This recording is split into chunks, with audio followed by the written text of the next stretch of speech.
Welcome to The Real with Joseph Labman. I am Joseph Labman.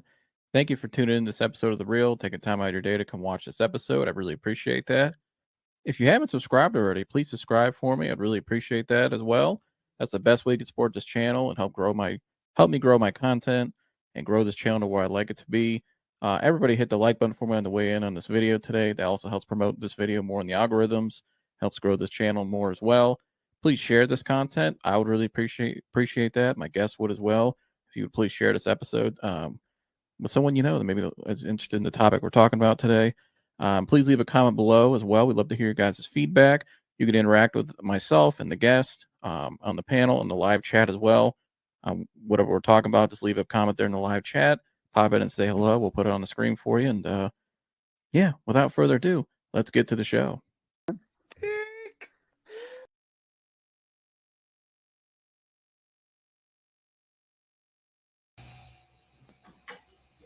Want to play, then I'm getting the fuck out of here.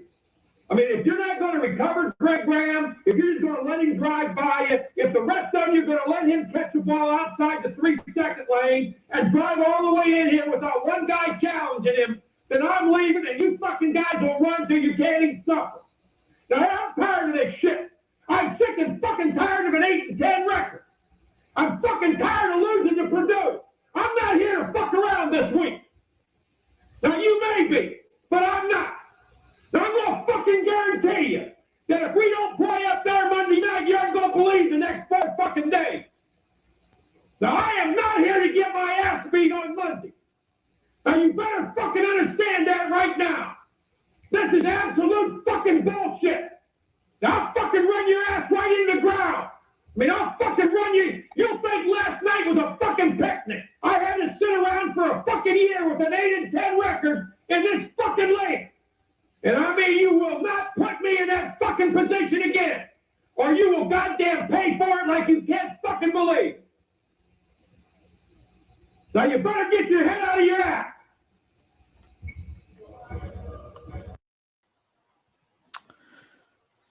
Well, Mike, I don't think that was the halftime speech, but I wish it was. Welcome into the real, folks. As the Cavs, Mike, this game's still going on. They're down, 30, 4:24 left. Yeah, it's garbage time. The least they could do is like make it not a 40-piece. But yeah, let's get in. Welcome on in for New Year. Please like, subscribe, and share. The Cavs, what was that? I mean, that was absolutely atrocious tonight. Awful game. That might have been the worst half of basketball, Mike, I think I've ever seen. I don't even know where to start, Mike. I mean, I guess we could start here. To come out with that low of energy, you know you're on the road. You know they're going to come out a lot better than they were in Game 3. And just to go out there, Mike, and just lay an egg and just not really care. I mean, I see plays where guys are just standing around defensively tonight, Mike, just picking their hair and literally not rotating over on defense. I see guys tonight, Mike, just kind of lollygagging. Our offense is so atrocious tonight. If it's just one pass and the three's not there, then it's just let's go dribble, and try to go one-on-one. A bunch of some guys that can't go one-on-one in this team. Then defensively, we try to come out man-to-man and switch everything like we tried all series, and that doesn't fit to our abilities. We get cooked. And then also, Mike, we have guys that just when we go in the zone that just feel like not rotating, not communicating. And then also tonight, folks, this team, this whole year, the reason why we brought in Kenny Atkinson was his great offense that we saw all year. And tonight, as you can see here, I mean, Mike, this is atrocious, right? Let me get this. Hold on. Let me move this out of the way. Give me 1 second. Look at the assist at halftime. 3 assists to 25 assists. I don't know what NBA team, Mike, is going to win with 3 assists at the half, but that is atrocious. That's why I opened up with the Bob Knight, legendary, rest in peace, Bob Knight, one of the greatest coaches ever, one of my favorite. That that speech to me summed it up, Mike. That's what this team needs, but it starts with the leadership at the top, and you just seen the coach complain about calls this whole series. You've seen the other guys just kind of soft, Mike. I'd be honest with you. Just soft. I mean, the Cavs are getting bullied this whole series. Got punched right in the mouth tonight. No fight. No pride. No nothing. I mean, they just sat there, and just took it. Like they were, just, they didn't care. And that's what's really disappointing about this. I mean, that is literally the worst half of basketball I think I've ever seen. Yeah, I don't even Happy know. Mother's Day to my mom, by the way. Great intro. Always says reminds me of your dad at Saturday morning meetings at work. Happy Mother's birthday, Day, Joy. Mom. Happy Mother's Day to all the moms out there. I'm sorry you Yeah, had to watch happy Mother's Day this. to all the moms. That's first and foremost. Even though we're And if here you're to a talk Cavs about the fan and you're a Cavs mother, game. yeah, if you're a Cavs fan and you're a mother, I'm sorry. This is the Yeah. gift they give you today. But Mike, I'm sorry for my opening long-winded rant. I'm just so pissed off today. Oh no, you're fine. But don't wear that C across you. Don't represent Cleveland, Mike, and then go out there and play like that. That's terrible. I don't. It's just like everything that could have gone wrong in a game went wrong. Shots weren't falling. They weren't being aggressive defensively. They didn't get Evan Mobley involved early. Because, I mean, at the beginning of the third, it didn't matter at that point, but they actually started to play well, and they went on like a 8-0 run. And it's like, here, if we would have done that shit in the early second, we probably wouldn't be having this conversation right now. Yeah, I mean, here, credit to the Pacers. I hate to do that coach's line, but honestly, I mean, what more can you say? They locked us up. They were more physical. They shot well. They picked their shots while they're passing the ball. We weren't. We didn't know those things. And I hate to say it. I know he had a better night tonight than he had in the previous two games. I'm going to keep pounding it, though. Ty Jerome has been unplayable this whole series. Sam Merrill is a fucking... he's a good three guy, but he can't play defense. Dean Wade looked lost out there. I don't know, man. Every game. That guy, like I said, as soon as they see him switch out on the perimeter, their eyes light up. Dean Wade, Sam Merrill, all these guys that we kind of overrate a little bit. They have good games every now and yes, they could shoot the three. But I feel like, Mike, we just got a team of specialists off the bench, and specialists aren't going to get it done. You look at Indiana they have guys that do multiple, guys that can handle the ball, guys that can defend, guys that can shoot, guys that can get to the rack, guys that can create their own shot. Like, who is that on our bench besides DeAndre Hunter? Right. That's can do multiple things. I don't see it. Ty Jerome is way too inconsistent now. Yeah, I mean, he's certainly been inconsistent this series. I don't know what happened to him. I mean, maybe just the physicality of Indiana just threw everybody off. I mean, Darius Garland, I mean, he's playing hurt. I don't know what I don't want to attack him too much because he came back from injury and you can tell he's not 100%. He keeps, I mean, it's not the first time we saw him fall down a couple times tonight off the dribble. And it's it's obviously the toe. I mean, here, from what I understand, I know to us, right, a toe injury, it doesn't sound like something that would be super serious, but a toe injury, to a basketball player where your first step matters and footwork is everything. It's like turf toe, like you said in our last show. It's bad and you could tell he's playing hurt. Yeah, I don't know, man. It's not like you're in the finals. Teams do come back 3-1 in the playoffs. It doesn't happen often, but you're at home for 2 games. Maybe you get your head out of your ass. Maybe you don't. But if you don't, then there's got to be there's going to have to be some hard conversations. I think this series is over. I think it's so. And the fact, and I'm not going to get on him too hard, but I'm just going to keep it 100, Mike. I'm not going to be a fraud. Well, first, let's get to this comment. Too soft, outcoached, another Cleveland team with meaningless Coach of the Year, Defensive of the Year trophies that can't get it done when it counts. Go Browns, LOL. I mean, I wouldn't call it meaningless. I'd push up against that a little bit. As a first-year coach for a team after not being a head coach for a while, getting a team to 64 wins, still a hell of an accomplishment. And here, starters out, not playing injured in this series. I mean, there's a mixture of bad luck and not physicality. I mean, this is something that I hope they can learn from if they do lose out this series. Still a super young team. We forget, most of our great players are under 25. Donovan Mitchell's the only one who's what, like 27. So Yeah, I don't know. I mean, Darius Garland's a big question mark to me going forward. I think they were seriously got to consider that this offseason. You just can't count on him. I mean, he just gets hurt. He just the small backcourt. Uh, he said Kaz made TJ McConnell look SGA. Yeah, I agree. And I think Kenny Atkinson's had a bad series. I think he's been completely outcoached this whole series. Besides I they agree had with one that. good game. He's been completely outcoached. Donovan Mitchell he's been heroic these games, but I'm gonna be honest, Mike, I did not like him not coming back out there the second half tonight. You were fine out there at the end of the half. You were playing, everything was good. I get you're down, but did not come out at all and not even be on the bench in the second half. That's not a good look to me. I mean, I'm not going to push This up series, against too much because he might this actually be hurt, but I don't care if you're playing. Get your ass out there. Don't if it was a close game and if they were up, his ass been out there, keep keying and smiling and been out there at the bench. But he to not even come out there in the second half to just that's a bad look. And I'm just sorry.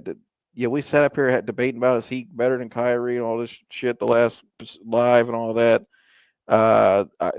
He ain't better than Kyrie, number one. Kyrie was more of a killer than he was. But also, I don't know if he's just a true number one on a championship team. I don't think he is. He's never shown the ability to lead a team. He's not that guy. He's a great player, but he's not a guy that's going to lead your team to an NBA championship. It's just not going to happen. Not the way this roster constructed with two small guards. And they're just going to get bullied. This team is soft. They lack leadership out there in crucial moments. Nobody talks. I mean, they don't have any pride. Just get their ass handed to them every year when it matters most. I mean, this is embarrassing. And you can win all those games in regular season when you're an analytical ran team and you shoot 40 fucking threes a night and you're going to hit a lot of them. Yeah, you could shoot your way to 60 something wins. But once you get to the postseason and the game slows down and it comes down to matchups and, mano a mano, they're just not, they don't got it. They don't got it. But you got anything? Sorry for my rant. oh no, you're fine. I was just gonna say, maybe Donovan's really hurt. There's not enough out there for me to talk too much on that. And here, down 3-1, it's not looking good. You come home, maybe you win the next game, maybe the series is over after that. Small chance you could take it to 7, but I doubt it at this point too. I think the Pacers have the best chance of winning, obviously. Yeah, it's a rough series, man. Injuries, bad luck. But once you got to the Indiana, a couple dumb mistakes in game 2. We were one shot away from winning that game. We're probably having a different conversation if, we lose this game in this fashion. You're down 2-2, but at least we could say, hey, we're going back home, And that's what's frustrating about this, Mike. It's just because it's the lack of effort and just beating dumb yourself. mistakes. Yeah, beating yourself. And here, I know Kenny's been the coach all year, but maybe this is a learning experience. He did, but maybe this is an learning experience for him. Can come back next year, wizened, better. Because at the end of the day, I still think as a first-year head coach in a new team, excellent. But yeah, it has been not fun to watch. The good news, besides the Cavs, Browns training camp looked good. Mini camp. Shador's look pretty good. Shador's look great. Shador's look great. Dylan Gabriel threw a couple picks because he couldn't see the DB, of course. Yeah, he's not a starter, that's for sure. Yeah, Shador, that's gonna be Shador, one of the vets, but I don't know. That's a whole other thing. But Mike looks great. Yeah, I don't know. Mike, I know you got a dip. You got anything else for you get up out of here? I love you all. Thank you so much for watching. Apologies that I can't stay for the whole I'm big EP. But happy Mother's Day to all the mothers out there. Thank you guys so much for watching. I hope you enjoy the show. I hope you come in, comment, vent, all that good stuff. If you're a Pacers fan, feel free to talk trash, all that good stuff. He But said yeah, Cavs by 20. Because remember the post we put out for the game, you were joking around. oh yeah. I mean, here I'm a fan. What do you want? Yeah, Vince Martin told you should stick to selling cards. I'm like, I don't think they were. It was just a joke, but here, it's not your fault that these fuckers didn't come out and play. No, I I'm mean, not on the sideline. right? I mean, they should What have am I went going to out say? there. We're going to lose. I'm not a negative fan. Right? I mean, I here like to enjoy watching the games. people who have that same energy for their team. Because this team, I think I don't like some fans. I believe get the Cavs way too many passes with some of these guys. I think they're just too easy on these dudes. I'm sorry, this is atrocious. But well, Mike, I'll see you in the next one, brother. Love you dearly. Love you dearly. Well, let's get some other guys up here. We got a whole panel tonight. We got a bunch of guys coming in. Jersey's in the house. DiBiase's in the house. Dan said the whole the whole Cavs roster is on Travelocity at halftime. They go. Hard night. Shout out to my man Humble. Hard night for us Cleveland fans. Social media is calling us the 2015 Hawks. That's certainly what they look like, Humble. I gotta be honest. Jersey, as you can see there, that was the halftime score. 3 assists to 25. Jersey, what's your reaction to this? Not only to this, but this whole series. It's a long time Cavs fan, and just Donovan Mitchell didn't play at all in the second half. Just all of a sudden he's got an ankle injury. Not saying he does or he doesn't, but obviously he does. But still, he didn't come out at all. I don't think he was on the bench in the second half. Just what's your thoughts on tonight, Jersey? This is series as a whole. It's possibly the worst half of basketball. Because I only watched the half, and then we turned it off. But possibly the worst half of basketball I've ever seen. I mean, it's definitely up there if it's not the worst, but it's the worst that I can recently remember. I mean, they just looked horrific in every aspect. Didn't want to be there. I mean, just looked flat. Not moving the ball. One pass. I just looked horrible. I mean, and then for Mitchell not to come out, I don't really care if he's got a little injury. You have to win this game tonight. You got to win the game. So if you're injured, get your ass out there and play anyways. You play injured like they used to play. I mean, that's what the greats do. Everybody wants to be. If they were up or tied at the half or barely down, you think he would have been out there? Absolutely be out there. That just shows you this is your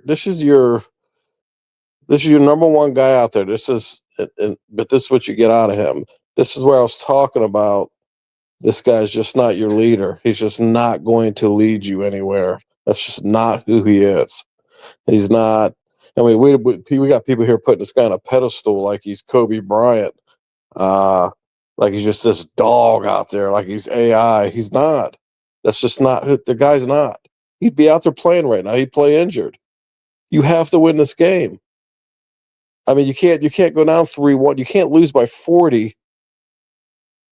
Anyone who thinks they're going to lose, they're going to come back and have a chance in this series, you are out of your mind. You can't lose games like this in a series and then come back and win in 7. It doesn't happen. You see series go 6 to 7 games, but usually almost all the games are close. You know what I mean?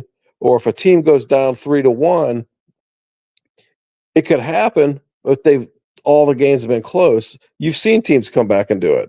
I mean, the Cavs did it. So back in 16. So, but you don't lose by you're not down by 40 at half, just coasting up and down the floor like it's a scrimmage. A high school team could have beat their zone. I mean, it was terrible. And when you got like I was telling you earlier, Sam Merrill, Ty Jerome. I mean, you got these Strus. These are your guys getting significant minutes in a playoff. There's something wrong. and what's his name? Big Dean Dean. way. He needs to get back on the farm. He looks like he's. I mean, this guy. These are your guys out there trying to take you to a championship. It's bad. Just completely outclassed. They just look. I mean, Indiana just looks like a legit team. The Cavs just don't, and that's where you know what you get in the playoffs, and this is where I don't care how many games you can win in the regular season. When you get into playoffs, everyone knows playoff basketball is different. It's like you said, it slows down. You got to play in a half court. It becomes physical. Regular season games aren't physical. This is when it becomes physical, and they're just getting punched in the mouth over and over and over, and they're not doing anything about it. They're just soft as hell. They need a guy out there that leads, that's a dog, that will go out there and put hard fouls, commit the hard fouls, go in the lane, get your ass in the lane. Like tonight, you just keep throwing up threes. You're down 30, 40 points. You just keep throwing up threes. You keep taking low percentage shots. You got to get in the lane and start to chip away at it. Try to get some easy buckets, get fouled, keep getting to the line. None of it made sense. Just terrible coaching. Here, I'll give it to Kenny Atkinson. It's his first year. He's clearly outclassed by a vet coach. So just horrible all the way. I'm with you. I think it's time to move away from Garland. I don't like soft asses at the point. Here, Mitchell, you got to get somebody in there to boss his ass around. He just can't be. He's just not your guy. We're not winning a championship if without some major changes on this team. So series is over, and I look forward to I want to see the Pacers and the Knicks. Yeah, I'm listening to Kenny Atkinson there right now in the post game. He it showed Donovan come out at halftime. He came out during warm-ups, and he looked like he couldn't put any pressure on that ankle. Like he literally was down on his knees, and then went back in the locker room. So, yeah. I mean, here, you think guys don't get out there? I mean, anyway, that's the next thing we'll hear. No, they wouldn't do that. They don't fake injuries. They don't. You know what I mean? But here, it's all in your mind, anyways. You think Kobe Bryant never had injuries? Michael Jordan never had injuries? I mean, Magic Johnson, Larry Bird. I remember Larry Bird. I mean, having like back spasms where the guy couldn't even walk, but somehow he got his ass out on the court and played. I mean, those guys weren't sitting out games. So I'd give him more leeway. I mean, you go back to that game too, though, where other guys are sitting out, and then all of a sudden they come back in game 3, and then all of a sudden they look fine. You know what I mean? That's where I'm kind of like, it's all bullshit. These guys, the mentality of this team is just soft. They're just soft. They play soft. They're analytical, which is fucking soft. You got a bunch of spreadsheet guys up there telling us how to play basketball. I mean, it's just garbage. right? And They look now great you all see year it. long, and we think it's great. And then come playoff time, it's right back to reality. When I saw the highlights of Game 1, those hard fouls being committed against the Cavs, and there was no retaliation, I knew we weren't winning that series. These guys weren't even retaliating. That's terrible. You got an old dog like Rick Carlisle coming out. He knew exactly what to do. He knew the team was soft. He said, let's just go out there and smack them around. They won the series that night. So I don't have any respect for that. And here, the Pacers have zero respect for Cavs. Yeah. I mean, I'm watching in that second quarter, and I think they're up 30 something. Halliburton just decides he didn't even have to take the shot, but he's freaking 5-6 feet behind the 3-point line. Just says, you know what, I'm gonna throw it up from here. I mean, it was kind of a disrespectful shot, but I don't blame him. No, that's what he should do. They got no respect for these guys. Dan said we went down this road a month or so ago, and I think we should ask again. Next Cleveland team to win a championship: Cavs, Guardians, Browns. Personally, I think it may be the Rockers. Um, yeah, he might be right on that. Actually, it's not gonna be the Cavs. It's not gonna be the Guardians. I can tell you that. We know what happens like when they get to October. Right. And really, I think the Cavs and the Guardians are kind of the same. Really, I mean, you saw Juan Soto go up in that at bat last year and just literally started cussing out our pitcher and hit a home run. I tell you what, it was so bad. My gosh, that team was soft. Yeah, and they don't have the payroll, but we know that story. Same. I mean, the Guardians and the Cavs are kind of the same. You think about it, right, Jersey? I mean, they win a lot of games in the regular season, look great. Everybody thinks it's hunky dory. Then come playoff time, we go up against Shit another the team. bed. That's just, they go way just more competitive than us, bigger payroll, obviously in baseball, and it all goes to shit. Yeah, I mean that's And similar, but I mean here at the Browns baseball, are it's lucky to even win 5 games.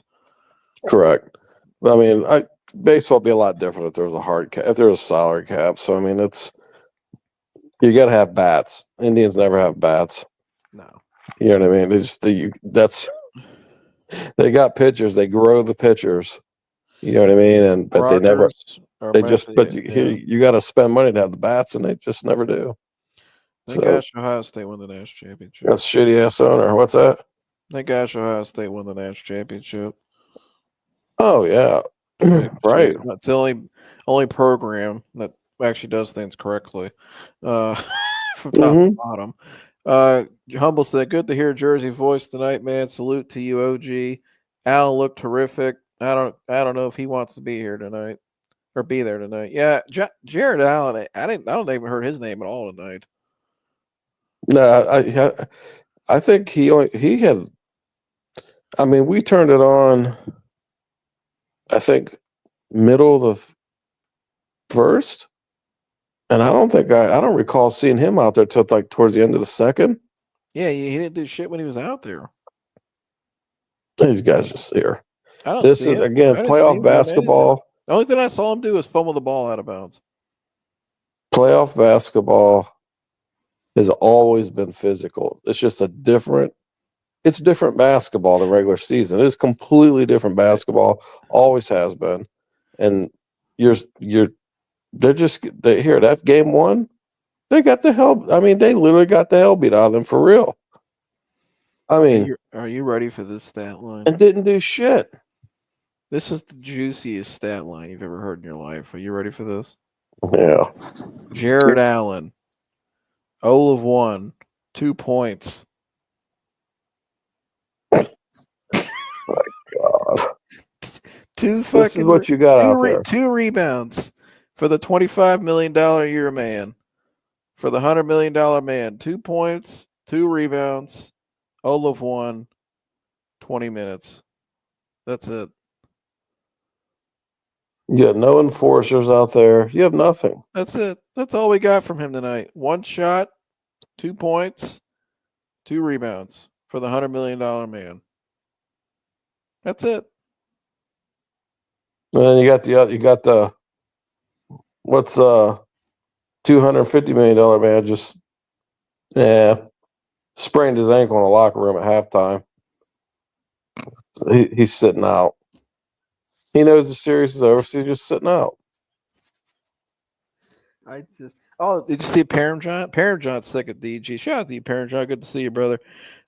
He said, "I can't stand players who laugh on the bench when your team is giving their all." And I'm all done with you, DG. So allegedly, I guess Parent John says Darius Garland was laughing on the bench tonight. What do you think of that? I'd slap the shit out of that bastard. I would. That he should be gone. You're out there smiling. You're the point guard on the Cavs. They can't even get this. You're not reliable. You're basically a fucking pussy, and now you're out there laughing. You're getting your asses blown out, and you're out there laughing. You're smiling and laughing. I mean, somebody needs to. I would. I slap the shit out of his ass, and then fire him right after the game. I'd say get your asses out. I wouldn't even want him out there. So, well, Jersey's in full effect tonight. Joining us now. Oh, we got Joey in here too. I forgot. Joey's in here and Dan's in the house. Dan, appreciate coming up here, brother. What is up? Let's see. Welcome, parents. We need a backup center, in my opinion. I mean, TJ McConnell's getting to the rim at ease. There's something wrong. Yeah, I agree. Humble. We've been saying that all year, me and Tuna, and they need a backup center bad. I mean, guys are literally walking down the paint They need tonight. a starting one. Yeah, yeah. Let's just start a center. The $100 million man tonight had 0 of 1 and 2 points and 2 rebounds for the great Jared Allen. I got girls on my 7th grade basketball team that could box out Jared Allen. Yeah, probably play harder. Garland comes out and says, "Oh, you guys don't know what I'm going through." What? So Garland came out and says, he said that you guys don't know what I'm going through. Piss off, dude. I don't want him here, says Parrot John. In typical Cleveland fashion, we've let Garland's trade value go to nothing before we dump him. Yeah. He should have traded him already. He's too small. So too injury prone. Yeah, he's terrible defensively. Yeah, so he says, Jersey, he said not only was he laughing on the bench, but he was also saying, you guys don't know what I'm going through. Well, I mean, Parrot John's trying to get me to keep. I think Parent John's madder at him than you are. He's been going off on him every live. Yeah. I mean, that's to just be sitting there smiling. Go watch Russell Westbrook play for the Nuggets off the bench. Yeah. Yeah, no. Plays with intensity. 36 years old, locking up SGA. Yeah. Just full intensity and just competitive spirit. I mean, obviously, I know he can't shoot, but I mean, that's the type of player we need. Yeah, plays like it's his last game. Yeah, these guys loved all their regular season awards. They thought they had the championship won already. It started to slip away in the second half of the year. You could see it happening. The rotation got too wonky. The bench got too deep, and then it was like they lost their identity. It was just and they didn't practice for 2 months. It was just all bad. They were just going up and just shooting on teams, and just it started to slip away. What'd they lose? How many of their last 15 games did they lose? Yeah, and they didn't practice. They didn't practice for 2 months. And I remember I thought that was good. I'm like, how do you not practice for 2 months? That's crazy. And it's like they just think they can just turn it on. We certainly didn't look like we have the defensive player of the year. No, that's what. Right, where's that at? Well, he said Allen rather play Pokemon. There's a reason why Draymond. There's a reason why he's Draymond out catching Pokemon. He's out catching Pokemon. Who's the guy that played Pokemon at your guys' work? He go out and catch Pokemon. What am I? I won't say the name and embarrass him. But is he playing one of with my them? former colleagues. Yeah, it'd just be busier than all hell in the showroom, and I'd just be up to my eyeballs, and I'd say, "Where's this person at?" They'd say, "He's out catching Pokemon on the lot." Gotta catch them all. 50-some years old catching Pokemon. Jared Allen's out of the parking lot catching Pokemon in the second half, I guess. Right. Here's something else that'll make you laugh, Joe Jersey in the panel. That'll make you guys laugh. Evan Mobley, Defensive Player of the Year, is laughable in this series. I mean, he looked like Defensive Player of the Year in Game 3, but he only played 2 other games. Game 1, I thought he played okay. Game 1, I don't think he just got the ball enough offensively. But tonight, I didn't see it. I didn't see it from anybody tonight. No, they looked like. I mean, you would have thought they were up 3-1 in the series. I mean, that zone was so bad. I think my 47-year-old out of shape ass could have went out there and broke that zone. I mean, it was terrible. I mean, it was. I've never seen a zone just get beat like that constantly. Yeah, Parent John said Garland said that last game we won, but he doesn't always. He always does this. He just doesn't care about winning at all. He said, and I love Evan. He said, I've seen Delhi almost die on that court, and we have players that rather care about checks and fame. And here's the kind of guys that we need. I talk about thank gosh for Ohio State football. You know, I just made me think of this speech jersey, one of your all time favorites. Since we were on the speeches tonight, I had the Bob Knight to open. Let's see. Hold on 1 second here. I had the Bob Knight one to open, and here's the other iconic one that you just love jersey. I told y'all before, I did not feel the fucking energy when we went outside to warm up. The fucking stadium's dead as fuck, and we gotta create our own fucking energy. Now we're out there playing like pussies. They are not better than us. We gonna turn up this second half, and I'm gonna punch that fucking ticket. Cause this is my last fucking year. I'm down that feeling fucking day, man. I ain't got but one more time. Hey, serious, we ain't got but one more fucking time. What you gonna be made of? I don't see those guys in the locker room tonight. That dude Hell would not. no. Hell no. They'd be winning. Shout out to Curtis Grant too. He's a OG, but we don't have any Curtis Grants on our team. John said, "Damn, I love that energy." Yeah, Kurt. That's one of the most iconic speeches ever from Curtis Grant, and they went on to win that game against Michigan too. Man, Joey, you there, bud? Yeah, I'm here. Sorry, I keep you waiting patiently. Reluctantly. I didn't mean to mess up your intro, Joey. I just had to hop in here. Oh no, you're good. He said that just got me hyped. Joey, you've been sitting back. Sorry, I keep you waiting, brother. I don't mean to be rude, but No, it's all right. I don't have many words tonight. yeah, I didn't think you would, Eddie. I mean, we're all kind of on the same page tonight, anyways. So whatever. But Hey, Joey, can I pay you to buy cars for my dealership too, buddy? Just send all them deleted diesels down to Malvern. All right. We ain't got no e-check down there, buddy. Come on. Give you a little 1099. Fair enough. I got one. I could probably wholesale to you if you want it. Yeah, well, I want it. Doesn't even matter what it looks like. Roe gave us the old Hugh Jackson. They battled. Humble said, "Joey, go ahead, Joey. The floor is yours, brother. Humble. Shout out to Humble." Oh man, it's depressing, man. There's no doubt about it. Yeah, I mean, from the start of the game, we talked to Joe. We talked about this the other day. I thought the pressure was still on Cleveland, and yeah, I mean, this series is pretty much a wrap. You know, we couldn't even win at home, and so I think Indiana will probably close it out in Game 5. But yeah, I've been saying all year. I mean, we still need an enforcer. You know, we play ethical basketball, but unfortunately, the NBA doesn't reward ethical basketball. You gotta flop your way. You gotta do these little things, and you gotta get down and dirty. And we don't have any scrappy guys on our team to do the dirty work. So I would love to have a Draymond Green type player. I can't stand Draymond Green, but he's the type of guy that gets you to the next level in the playoffs. So unfortunate.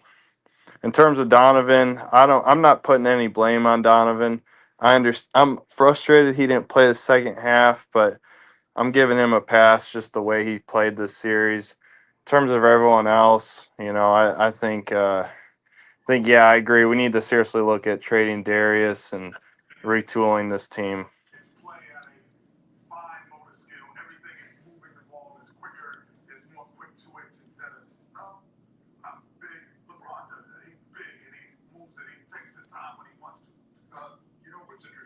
You guys still there? I'm here. We're retooling. Oh, I Yeah. was muted. Sorry. Yeah, I hit the mute button. My bad. But Joey, what do you think about this offense? I mean, in the first half, I mean, you've seen it all series, really. I mean, this stagnant offense. It's either one pass and we shoot the three. If not, if the three's not there, but just go 1-on-1. And we don't have many great 1-on-1 players really outside of Donovan and Darius when he's healthy. Where's this great offense we saw here? I mean, you brought in Kenny Atkinson for this offense, the ball movement stuff, and I feel like I'm watching the same stuff we did with JB, where it's just this. Actually, I think it's worse. Really, live by the three, die by the three offense. I mean, what's your thoughts on the offense? Yeah, I don't know. It seemed like we weren't sharing the rock as much as Indiana was on offense. Seemed like we were playing too much ISO, too much hero ball. We really don't have a low post game with, Which is Mobley crazy. which is crazy with Allen and Mobley, but I think maybe we relied too much on Darius's offense through the regular season, and when Darius was gone, we were maybe a little lost on offense, and Donovan had to step up and carry. He would have liked to see Mobley step up offensively, but we just didn't seem to have an identity, and we seemed to play too much hero ball. Yeah, Jersey and Dan, what did you guys think of this stat at halftime? 3 assists to 25. And 2 points in the paint. Yeah, that was great. I was very puzzled by that. Definitely. I don't know why teams can't figure out that you have to go right at Miles Turner, get him in foul trouble, and then go right at Thomas Bryant, and then all their bigs are gone. Mm-hmm. You get them in foul trouble and get them off got the court. ejected early. Yeah. Yep. And They didn't even have one of their best players off the bench. I mean, Obi Toppin's a problem. He's a size problem, and he's just crazy athletic, and I knew he was going to be an issue, but I was hoping DeAndre Hunter could match his energy, but DeAndre Hunter looked like he had too many mimosas with his mom for Mother's Day today. Yeah, he did. Yeah. So then he got pissed that one moment. He squared up with him. He was ready for war. Yeah. Did you see that? Well, I mean, I get it. He got punched in the nuts. I mean, I'd be pissed too. But man, he got right up on dude's face and shoved. Jersey, what'd you think of the 2 assists at halftime, or 3 assists? Excuse me. 3 assists. That's just bad coaching. That's horrible coaching. How do you go an entire half? How do you let that offense keep doing what it's doing? You know what I mean? There were some times, and I was like, I couldn't believe he didn't call timeout. There's certain times you got to call a timeout. I mean, I used to watch like Phil Jackson. He would let his teams go. As a fan, you're kind of like, God, call timeout, and he wouldn't. He just would let them play through it, and I knew why he was doing that. But there was a lot of times tonight, like, call a timeout, dude. Then you end up with 3 assists and a half. You got to get these guys moving the ball, and he just let them keep going, and just again, if you're down, these teams, I'm going to shoot 3. I'm going to get back in the game by just shooting fucking threes. You can't do that. Today's basketball is just terrible. I really wish they would just take the 3-pointer out of basketball. Where you got to win by buckets. You got to actually make more buckets. You know what I mean? And they just kept doing it. And here and Mitchell was one of the guys. I mean, he just kept pulling up for 3. I mean, gosh darn. When just get some easy buckets. Getting downhill. Right. Let's just get some easy buckets and get fouled. You know what I mean? That you chip away at it. Go ahead. When our second best player of the series is Max Strus, we have a problem. Correct. He shouldn't even get. He shouldn't even get in the minutes that he's getting. But at least he looks like he wants to play. At least he's rebounding the basketball and he at least plays hard when he's open. I mean, he's wide open when he's shooting, of course. But that's a problem with our roster when Max Strus is the second most consistent player of an entire series. Right. And Atkinson has done nothing to shake up the rotation at all. I mean, look at what Steve Kerr has done without Steph to compete in that series. He'll play 13 guys if he needs to based on matchup. He'll have some out there just to go get fouls. Kenny Atkinson just can't get enough of Ty Jerome, your favorite, Dan. I mean, Ty Jerome, ever since he lost that 6th Man of the Year award, I don't know what his thing is, but he does realize that other teams are watching him play, right? I mean, you're starting to realize why he got traded. You know what it is, though? Like, we're just too nice. The guys on our team are just too nice. We don't have anyone to get under the opposing team's skin. Indiana players were getting under our skin all series, and we don't have a guy like that. We're too nice. Well, that's because everybody has been telling the Cavs all year that they already won the championship and jerking them off. Yeah, pretty much. I mean, they got no chip on their shoulder. They already thought they won. Anything less than winning was going to be a disappointment. They already thought they won just showing up. And then they played real teams that play real playoff basketball with experienced coaches that play physical, and they had no idea what to do with it. I mean, Jared Allen is. I mean, Yeah. he'll have games where he gets a bunch of boards and he gets open runs to the rim and he has that high field goal percentage because all he does is dunk. But he looks out of sync underneath the hoop. He looks discombobulated half the time. He doesn't know when to time his jumps. He should be getting 4 or 5 blocks a game with how long he is. Instead, we're letting Nemhard and McConnell have open rim runs and make easy buckets. It's crazy.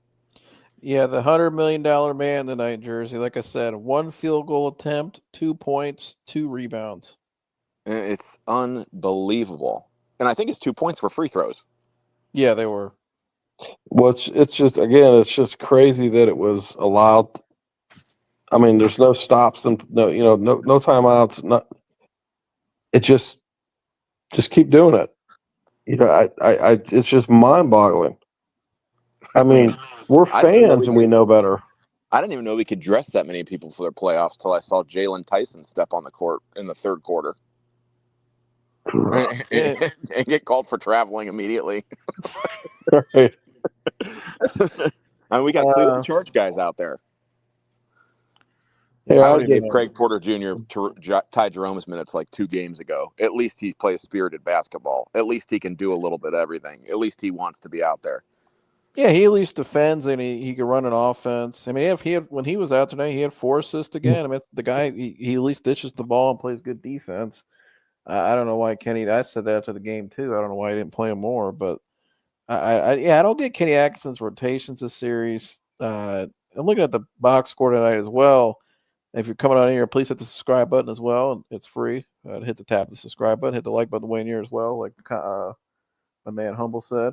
But going back to the box score, I mean, I look at for the people analytical. You look at the plus minus. The lowest plus minus tonight, Jersey, was Donovan Mitchell minus 35. Gosh. Yeah. He just looked completely. Yeah. But here's the thing, though. Like Donovan, you're gonna have a bad game. You're gonna have one bad game in a series. Donovan is. No, you're not. He's had a lot of bad games. Joe, He's had a lot of bad games at the end of the season. Joe, His 3-point shooting's been horrible. Donovan has played lights out for 3 straight games. You're gonna have a bad game in a series. He's taking a lot of shots, though. He hasn't been shooting the 3 well at all. I've seen plenty of players over the years not have bad nights, especially in the playoffs. I've watched. I'll just start naming. You want me to start naming them all off? We're not going to be an apologist for Donovan Mitchell. Donovan Mitchell was not out there to play tonight. He looked like shit. He may as well just took the whole game off, not just the second half. You're not going to have bad nights. I never watched AI have a bad night in playoffs. Never watched Kobe have a bad night. Sure, so never watched Michael Jordan. Never watched Charles Barkley have a bad night. Shaquille O'Neal, David Robinson, Tim Duncan. I never watched guys. There was lots of guys, and there was even guys that weren't the marquee players that didn't have bad nights. Especially in the playoffs, they were there. This is supposed to be your dog. This is your guy that you paid all this money to. Are you kidding me? This guy's invisible tonight. You're not going to have a bad night. You can't have a bad night. When you take that paycheck, you don't have a bad night. You can't. There's no reason for Jared Allen to have 2 points and 0-1. No, that's even a travesty too. My point is obviously I see where you're coming from, but instead of channeling our frustration towards Donovan, I'd say most of the blame should be on the rest of the team. No, it goes on Donovan. You know why? I don't even think Donovan's going to play the rest of the way. Because Donovan, he's the highest paid guy on the team. He's supposed to be the best guy on the team. Joe, you said this guy's better than Kyrie Irving. He can't take nights off. If he's better than Kyrie Irving, you got to put the blame on him. Kyrie Irving had bad games. I never saw Kyrie have a bad playoff game. Never, not a playoff game where he's completely invisible. No, you just don't remember it because of usually LeBron would be the bus driver on the team. Joe, I remember he can be overshadowed. Look at Halliburton. Halliburton had a horrible game last game. It doesn't matter because their team is still won most of the games in the series. But Halliburton and Mitchell to me are not on the same level. I agree with that. They're not the same player. They're not the same player. Halliburton's a facilitator. Yeah, well, yeah, he's a pass first guy, but even with Donovan, he's not. Kyrie never had a back, and Kyrie was the reason why we won a lot of games. You can go to Game 7 and say he was the Kyrie reason why we was a won. killer. He was a killer. This is not a new issue with Mitchell either. He's been eliminated in the second round his entire career, and a lot of the time people look at the points line and go, "Oh my gosh, how great is he?" But when you're jacking up 40 shots a game, you should score 40. You know what he reminds me of? He's kind of like McGrady, like a Carmelo Anthony in a way. He's just a great offensive player. he's a bucket. He's a great scorer. Yeah, great scorer. He's a tremendous scorer, but he's jacking up. I mean, him and Ty Jerome had what 53 shots between each other. Yeah, he'll 2 just games keep shooting ago. the three too when he's not making it. And he's been horrible from three the entire second half of the season. I mean, he's been terrible. Here's the other thing too, Joe, is when you're down 2-1 on the road, you can't have a bad game. You can't. He's done. He's done for the rest of the series, in my opinion. I think he's going to sit. I think this is. I don't know that he is even going to come back for the rest of the way. No, he won't. That's why it's you don't ever come back from sprained ankles that quick. Look, steps out. A convenient little ankle tweak when you're down 41 and then you don't even come out of the locker room to like support your team is kind of weird. Was he at a hospital getting an MRI? Like, what was he? What was he doing? Like, he had to get that MRI right away. I mean, you remember the shit we gave Deshaun for not even being on the sideline, but he was still at the game. He was visible, and he could not play. Like, he was out for the game. Like he wasn't even dressed for the game. Donovan Mitchell's already dressed and in the locker room. I mean, at least come out. Even if you're coming out in street clothes and cheer on your bench or get somebody fired up about something, if they can bring that game to within 20 at the end of the third quarter, how many games have we seen this playoffs where teams came back from 20? A lot. I mean, you just had to carve it down to 20, and especially for the away teams too. The Cavs can easily outscore a team by 19 points in a quarter to shave that thing down to 20.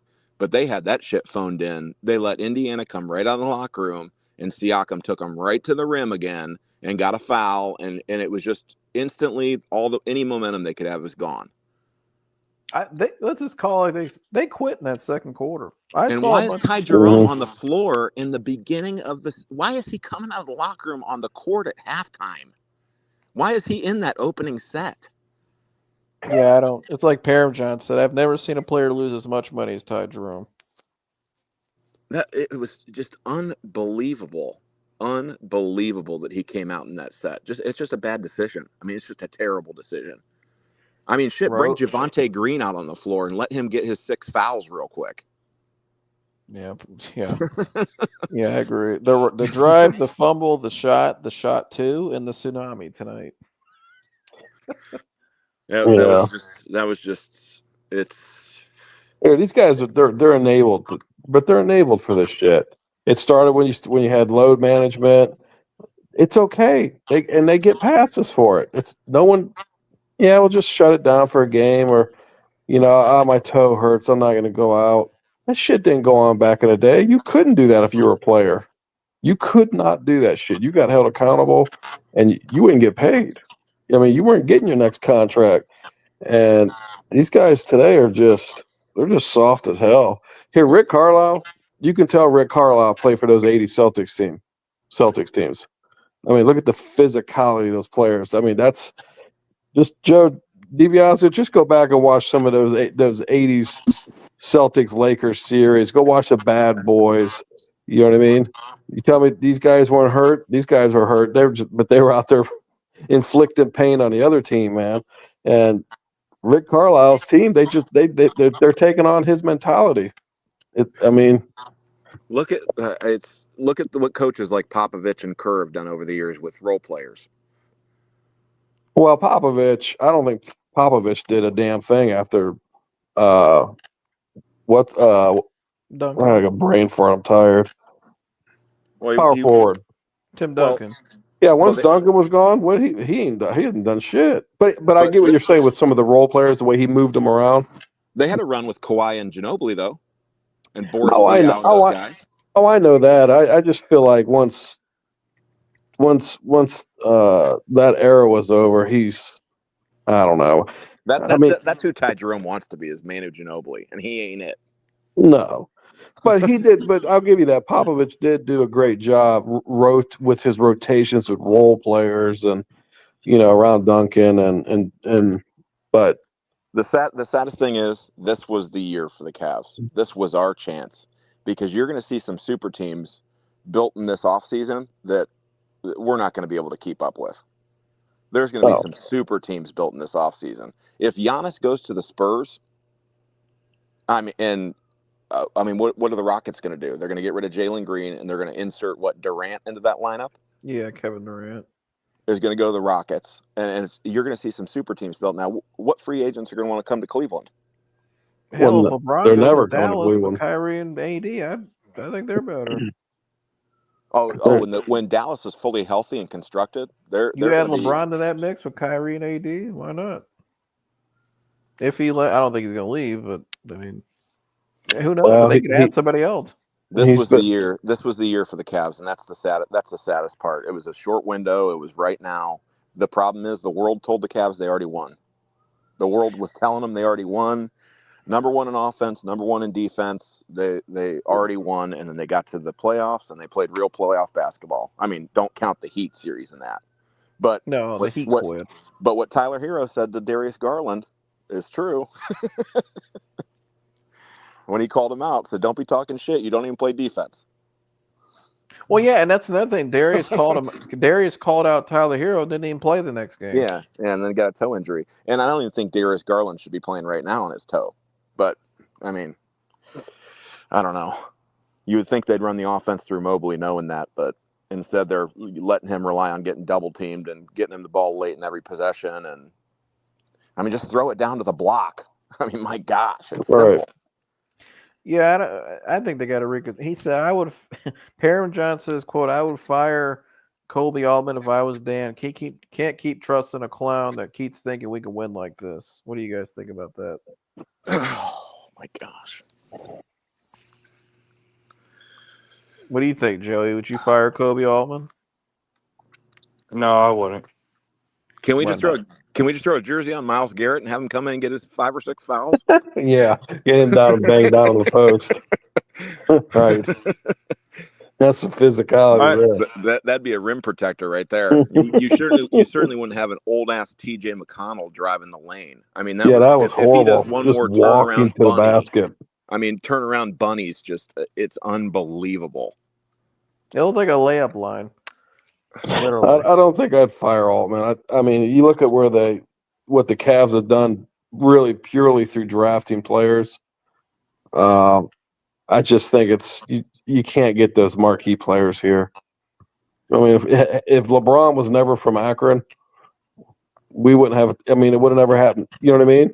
He wouldn't have been here. It's just you can't get people in free agency. But I think they've done a great job drafting players and developing players. But and he did keep Donovan here, which I think he should get credit for because everybody said he wouldn't stay here. Look back to that trade deadline when we were all calling him to get more bigs, when we all wanted more size, when we all wanted another piece, when we all wanted one more because we knew if Allen or Mobley got hurt that we were just weak, and if Tristan Thompson needed to get minutes, we were screwed.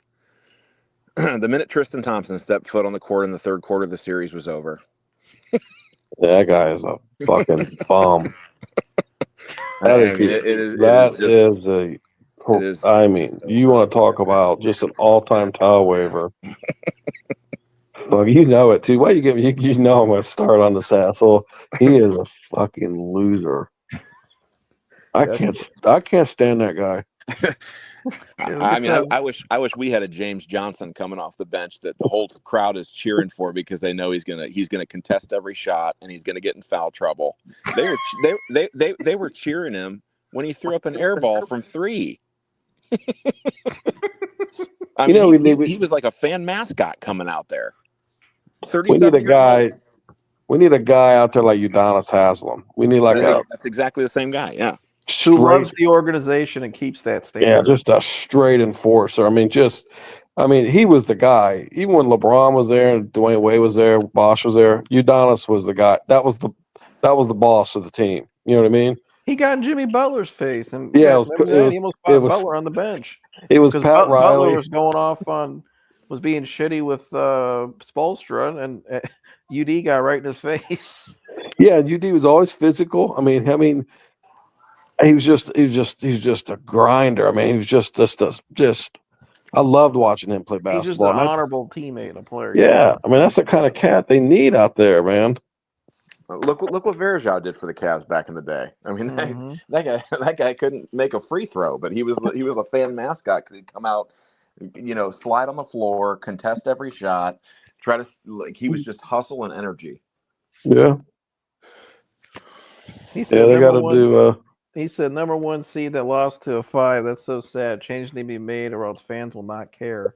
Joey, what do you think about this roster moving forward? What changes do you think they should make, if any? But they definitely need a guy that's scrappy like Draymond Green that's going to get under the other team's skin. We don't have a guy like that. I would consider moving off Darius Garland for the right package. There's been talks about Giannis out of Milwaukee.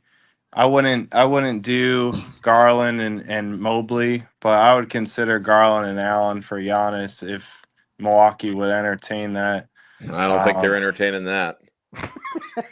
I mean, Giannis. If Giannis requests a trade, if he wants out, they might have to take just the best package they can get. They get that number 1 draft pick. They might be just trading Giannis for Cooper Flag or something.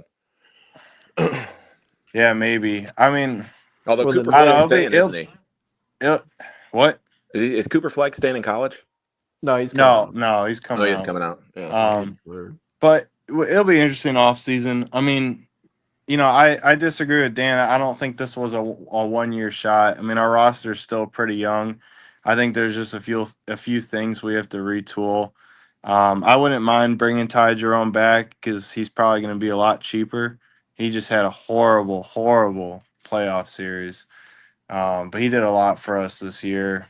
But I don't know. Depending on what we get for Darius Garland, I would definitely listen to offers for him. Yeah, Garland's the guy I would.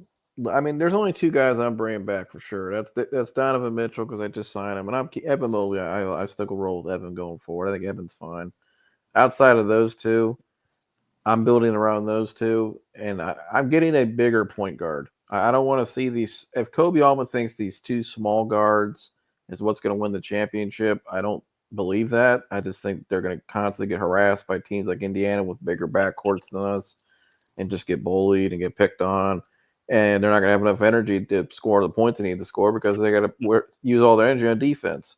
So I think they should try to go out and get a bigger point guard. I would call Charlotte first, maybe, and see what do you want. Let's talk LaMelo Ball, 6'7", put him out there, pass first guy, can score if you need to. Or I mean, I don't know. I just think off the top of my head, I'm thinking of a guy who's equal to Garland's value, but is bigger. And gives you more that way. I think they need more of a bigger guard, almost like a Tyrese Halliburton, just a bigger guard, pass first, a quarterback, guy can run the offense, can push it in transition, can take the load off Donovan, and that's what I would look for. What do you think about that, Jersey? Absolutely, you got here, and I think that's the biggest difference in this series. If you just talk about matchups, is they're just outclassed out on the perimeter. They got the guy he's not there yet, but I thought Kenny Smith nailed it. He's the closest thing to like a Jason Kidd to Steve Nash. Yeah, I mean, he can control pace. He can dictate the floor. He can the passes that guy makes. He pushes the pace, and he just controls the whole game. All right, I want the biggest guard that I can get. Why would I not? You know what I mean? That's just where the game's. If I can get a guy that's 6'7", 6'6", 6'7", why would I not take that? It gives me an look advantage. at other teams coming up. Imagine next year when the Pistons, if they get better. I mean, I know they got a lot of decisions they got to make because they can't afford that all the guys they have. But Cade Cunningham's going to get better. What if the Pistons turn in what the Pacers were this year, and you get in a series next year against the Pistons, and Cade Cunningham's now cooking you a bigger guard again. Here, I think I personally did not want to draw the Magic in the opening round because I thought the Magic could beat us. Yeah, possibly. I mean, it's not even his size is the biggest issue. It's just Garland's availability in playoffs. I mean, look at Brunson. He's not the biggest guy in the world, but he he stays ready every game. Garland, this is the second playoff series that Garland has been injured, and that's the main issue here is that he can just not stay healthy. Brunson's smaller, but Brunson also has a 6'5" guy next to him at Hart, and he's got all those wings. So Yeah. if he could switch, and it's fine. And The he's not Cavs, scared of contact. yeah, the Cavs, we're too small. We have 6'1" Darius, 6'1", 6'2" Donovan, 6'4", 6'5" Max Strus, and then our front line. And then when our two bigs aren't out there, we have no backup big, and we're substituting Ty Jerome, Dean Wade, who gets switched on and gets harassed. I mean, horrifically. He's just a terrible perimeter defender. Uh, who and all these other guys. Sam Merrill can't defend a chair. I mean, all these. I mean, he plays hard. I mean, he gives effort, but these guys are just they get picked on. They can't guard. Outside of DeAndre Hunter, that's the only. I mean, you can't have those.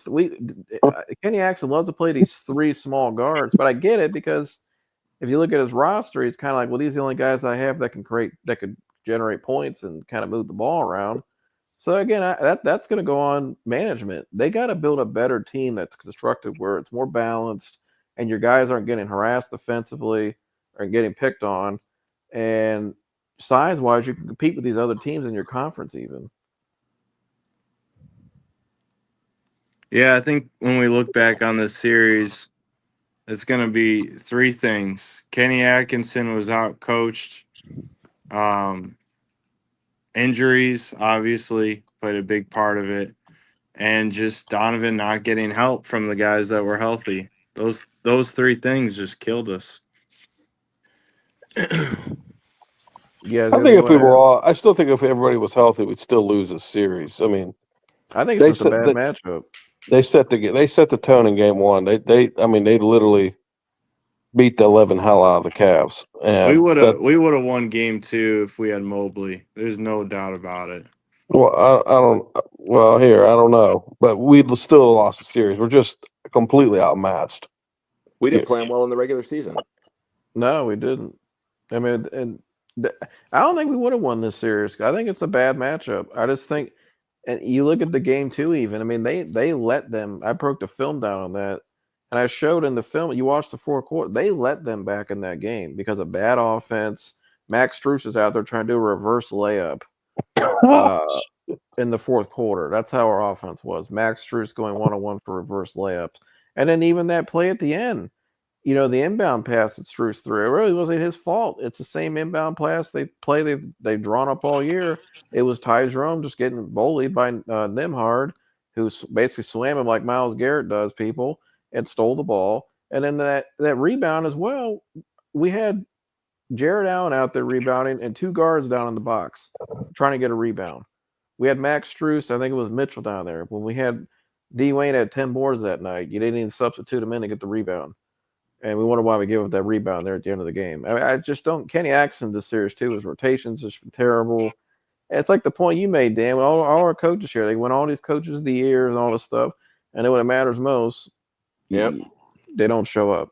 Guardians, Browns, and Cavs, all coaches of the year, baby. Big games won, none. Right. I mean, Stefanski got coach of the year, then got his doors blown off by the Texans, who we traded all the picks to by 30. Yeah, we had the coach of the year and defensive player of the year in that game too. My gosh, that's wild. We just rename this part of the podcast, Joseph. This is Cleveland. Yeah, pretty much. Yeah, right. I mean, and I was at the Rubber Ducks game last night, which I saw you guys were at the night before. My kids had me walking around the stands looking for you guys until my daughter goes, "Oh, that was 5 hours ago." So it was yesterday. I'm like, I'm out here looking for these guys, and you're showing me a post of Julia's feet from 5 hours, before the game started. Oh my gosh. We'll plan that. We all go to a game. But then I watched the Rubber Ducks and Guardians' #1 draft pick, old Travis Bazana. I saw him get rung up looking 3 straight times last night. He had a shot Friday night though, man, out right field. Oh, he did? Oh yeah, it was. I mean, it was one of those ones. As soon as it went off the bat, you knew, man. And I was sitting like I was sitting on the third base sign, but right in front of right in line with the batter's box. So I just followed it straight. I mean, he blasted that son of a bitch, but they do a nice job down there. Oh, I love Canal Park. I love We're- Canal Park. yeah. It's very undervalued. Most people don't realize how much fun that is. I actually have more fun at Rubber Ducks games usually than going to a Guards game. So do I. But we'll be Just there because Thursday. there's not. There was a line out in the street today. We were going through downtown, and there was a line out in front of the stadium for today's game. And people Yeah. are like, going out to these games too. Great Yeah, they had a job. Mother's Day an all-you-can-eat Mother's Day picnic today, and it was Kids Run the Bases Day, which is cool. Nice. We're going Thursdays. Hoban and St. V play there Thursday night, so that's gonna be cool as hell to see. But I found out this week. Turns out that Daryl Peterson kid. yeah. I graduated with his mom. Oh yeah. Yeah, his mom Natasha graduated with me. Just a star basketball player too. I mean, she was every bit of 6'5", 6'6", and I didn't even realize it until I saw her post with him or a picture of him, and I'm like, oh, that's crazy. Yeah, I went to school with his mom. That whole family is full of athletes. His older brother played at Hoban. Was Debo was like his mentor. Then he coached him again in Wisconsin, but his older brother's defensive end there, and then Daryl's obviously the big time player. Yeah, and then his mom. I think his dad was a good player too back in the day. You guys ready to switch to NFL talk yet? I've been taking a break since the draft. Always. I'm watching Shedeur Sanders throw it. I'm like, okay, I'd rather talk about that than this. Then Dylan Gabriel throwing a 5-yard pick to a triple teamed running back He running an arrow route. See. Did you see the Cleveland reporter that mouthed "I'm taller than him" when he got off the podium? He got off the podium. One of the Cleveland security guys has his lanyard on and is caught on camera, and he's mouthing to the other guy, "I'm taller than him." I gotta pull that. Have you seen that video? You gotta watch that video. I'm pulling it up right now. It's just an old heavy set guy that just looks at his buddy on the stage and is like, "I'm taller than him." And I think the last 2 inches of Dylan Gabriel are his hair. I think he's 5'9". I'm telling you, man. 2 inches of hair. I'm with you on that. I've said it all the way. That dude's they list him at 5'11". No way. He's 5'9". Dude, you gotta see that pull that clip up. I got it right here. Unbelievable. Hold on, let me get this off the screen. I'm taller than him. I didn't even see it. I didn't watch his press conference. I only watched Shedeur's. Yeah, at the very end, the guy just looks right at the camera and mouths, "I'm taller than him." I got it right here. That's our third round pick. Oh my gosh! Here we go, right here, guys. Like I'm gonna go get that rep, and I live it like that. Appreciate it. Thank you, guys. That's 2 inches of hair right there. I'm taller than him. I'm taller than him. Taller than him. Yeah, exactly. Just subscribe. Of all the Cleveland messes we've had in the quarterback room throughout my entire life, I think we are walking dead into the messiest one of all time. and that is crazy. I mean, I was there when Tim Couch got hurt and the fans cheered because Kelly Holcomb was coming in and shit. Like just the mess of situations we've had. This may be the worst of them all. DraftKings right now has Kenny Pickett as our favorite to be starter. They're high on Pickett. They like him a lot. I'm not surprised by that. Pull up the clip of Pickett almost throwing himself into the ground for the Eagles last year when he didn't let go of the ball. Have you seen this clip? Let me pull it up. He went to stop himself from throwing, and he cartwheeled himself into the ground. Throws ball at the ground. Unbelievable plays I've ever seen an NFL quarterback make. Oh yeah. He tried to stop himself from throwing, and he straight cartwheeled himself into a sack. I've heard some reporting. I guess they think they're really high on him. I would go with Flacco. What's not to be high on the smallest hands in NFL history throwing in cold weather? Watch this. Watch this play, Jersey. Watch this. Again, blitz is coming. Oh, what was that? Throws it into the ground. running right That up to is Barkley. our There's guy. a flag way down in the Oh secondary. my god! That was is our something. guy. I think Leofau got his hand on the ball. So watch his left hand. So he gets his hand on the That wrist ain't his fault. of Pickett. And I think that's just going to be an incomplete pass. Illegal contact. Defense, number 25. 5-yard penalty. Automatic. First down. And then they get That's the guy. That's just from last year too. Super Bowl champion Kenny Pickett. That's had to have him. Yep, Kenny Pickett. That's Johnny. You know, we have Johnny Unitas Golden Arm Award winner Kenny Pickett, and Shador won that award, and Mason Rudolph won that award for all those that value those college awards. Almost said Cook. Unbelievable. But this situation is going to get messy. I've heard that we're going to try to show off Shador for as long as we can and dump him for a higher pick to the first team that needs a quarterback. That's very believable. Because they're so high on Dylan Gabriel, and they thought they just found this absolute secret that they kept this covert operation going, and they picked him 70 picks ahead of his projection, and they were just the only ones smart enough to know what this guy could be in the NFL. Oh my gosh! So I think they're going to show off Shador, and the first team that is quarterback needy, they're going to dump him for a package. I wouldn't be shocked. I wouldn't either at this point. I'm not surprised by anything they do, but I mean, but based off of the what I've seen at highlights, I don't. Well, Shador is clearly better than Dylan Gabriel. My gosh. Well, one thing you know about that Browns front office is they will go to stubborn lengths to make sure they don't look stupid. And for drafting Dylan Gabriel, they're invested in that third round. They're hearing everybody call them idiots. They're going to ride that train for as long as they can, thinking they found that gem. How are you going to keep Shador there and mess up the kid's head? Right. That kid's head's going to be fried. I mean, and why did you, unless you're going to start Joe Flacco week one, who knows the offense, who had some success in it, why isn't he going to start week one, regardless of whatever it is? Kenny Pickett does not supersede Joe Flacco, a veteran Super Bowl champion who can make every throw. Yeah, legit big NFL quarterback. Quarterback. I mean, come on. Who do you want him to learn from, Kenny Pickett or Joe Flacco? I'll be honest. As of right now, I don't think Dylan Gabriel's gonna be on the roster come week one. I don't know. I don't know if they're not. I don't think he will. Do that. I don't think they're going to do that with a third round pick. I mean, look at all the third round picks they've held on to for absolutely no reason. Look what we did with Anthony Schwartz.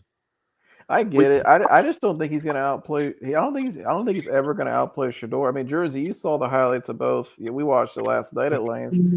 I don't see in any world where Shador doesn't out. He's already outshining him now. I just don't see where Gabriel ever leaps him. Well, what kind of reps are they going to give Shador too? They're going to give him reps with all the future bus drivers. I don't know. I just think he just looks better. I just think he's running the offense. He just looks more comfortable out there. I mean, I don't know. What do you think, Jersey? I think everything here. That kid has everything. Shador has everything in his favor. I mean, to grow up around the NFL, he's obviously not lacking confidence. I think confidence is the number one. Mentored by Tom Brady. Yeah. Here, you know what? We were watching we were watching him in minicamp yesterday, Dan. His drop is just like Tom Brady's. He's very light on his feet, too. If you go back and you watch him drop back. You can tell he's worked with Tom Brady. His footwork is almost identical to Tom Brady's. So, when you watched Tommy Reese in that mic'd up too yesterday, the offensive coordinator, he spent more time with Shador. I don't think I only saw him talk to Dylan Gabriel maybe one time. Like he is, it's almost they're treating him like he is. That's their guy. Like he's their guy. It's almost like he. Only the Browns would draft a guy based on how hard he threw a football at 73 miles an hour. You think if the other quarterbacks lined up and chucked it and knew they were being clocked for it, that they couldn't, that some of them couldn't throw that hard? Oh yeah. Well, that's why they drafted DTR. Are you telling me Joe Flacco in his prime couldn't throw a ball 73 miles an hour? I think Joe Flacco could throw the ball harder than any of them now. I mean, that's just he's 5'11". You draft him in the 3rd round. You could have had him in the 5th round. If the picks would have been flipped and Shador was in the 3rd and Dylan Gabriel was in the 5th, this isn't as messy as it is right now. But Do you because think it's they might have did flip-flopped, it it's a intentionally mess. that way? I You literally think they think there did to was maybe kind of strategy. keep Shador in check, maybe, or No, I think it was just strategy. I think they just picked up Shador and said, "Hey, we've always needed a quarterback. Worst case scenario, we're gonna coach him up and let's just deal him for a package when the NFL realizes that he's not an arrogant little shithead." Because that's the reason why he fell so far, is because every team that was in the top 5, he basically treated like shit and was like, "Here, you already got a quarterback and you're not top 5. Why am I learning any of your plays? I'm not going to show you anything." Same thing what happened with when he talked to Brian Dable, and Brian Dable took him up to the whiteboard and tried to do all the shit, and Shadur's was like, "I'm not doing any of that. Like, that is what it is. I'm top 5 and whatever." Like, when you approach teams like that, then they just got a chip on their shoulder, like, "Okay, you're bad for the locker room. We're not going to bring you in regardless of your talent or whatever it is." Browns are going to prove it in camp that he's a team player, that he can perform, and they're going to dump him for capital. I don't think they will trade him. I don't think Haslam's going to trade the number 1 selling jersey maker. I just don't. Well, that's true. That is true. That part is You know, true. what I mean, I just don't, and the fact that he's out in the community the way he is, more than I've seen any That's quarterback true. we've had. Very Yeah, true. I just look at that. I get what you're saying. When the scenario you just said, hey, Jersey and I talked about that draft night. I completely agree with you then. But I just look at what's happened since and how they're talking about him, how the coaches are coaching him differently than I think Gabriel, and just his actions off the field. The number 1 selling jersey, and they need that money for the stadium. You know what I mean? Any money counts. I just think he's been there. I think he was their guy all along. I mean, they flew out the whole brass out there to Colorado, and the connections with Musgrave, with his dad, and then just Stefanski with Shermer, the offense. I mean, Shermer ran similar concepts to Colorado in some ways, and I think he's been their guy all along. That's why I wasn't surprised when they took him, because I'm like, well, I said we talked about the whole draft process leading up to Jersey. You remember, Joe? You can chime in on this too. I think he was their guy from the jump. It just makes even less sense then to waste your 3rd round pick on Dylan Gabriel when you. Yeah, I don't know why. I think there's a reason why they need did a it the way they safety. did it, but go ahead. You drafted 2 running backs and 2 quarterbacks and no offensive linemen. You need offensive linemen. You need a safety. You need other starters elsewhere. We loaded up on skill positions, and all things considered, I really don't think we had a bad draft. I actually really like our draft, other than the confusion they put in that quarterback room, which could derail a franchise completely. You're going to have Shador out in preseason throwing to freaking Pierre Strong, Michael Woods III, and how good is he going to look with those guys anyway? I think it was more of a message to Shador that you're not going to come in here and run our organization. I wish because someone would. He didn't get he didn't get the number he got. He wanted number 2. They gave him he didn't get it. He got number 12. And the guy whose liaison was kind of pissed off about that online. He'll get it back when they cut DeAndre Carter. Right, but I think they're doing everything they're doing towards him is intentional. And he's responding to it, right? He's responding to it. To his credit, that kid's responding to it correctly. His attitude, everything he's saying in the media, how he's approaching it is exactly how he should do it.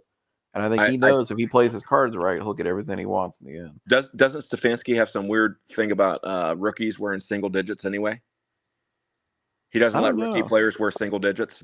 Well, I know they let the vets pick it first. Yeah, I think he's got something about organizations, but I think he's got something against rookies wearing single digits. I think that's why Quinn Sean's wearing 10 as well, right? Wasn't he 1? He was number 1 in college. Yeah, 1. But Quinn Sean Judkins, we might be putting him in a car. He might be a Daystar athlete. Oh, really? Yep. Yeah.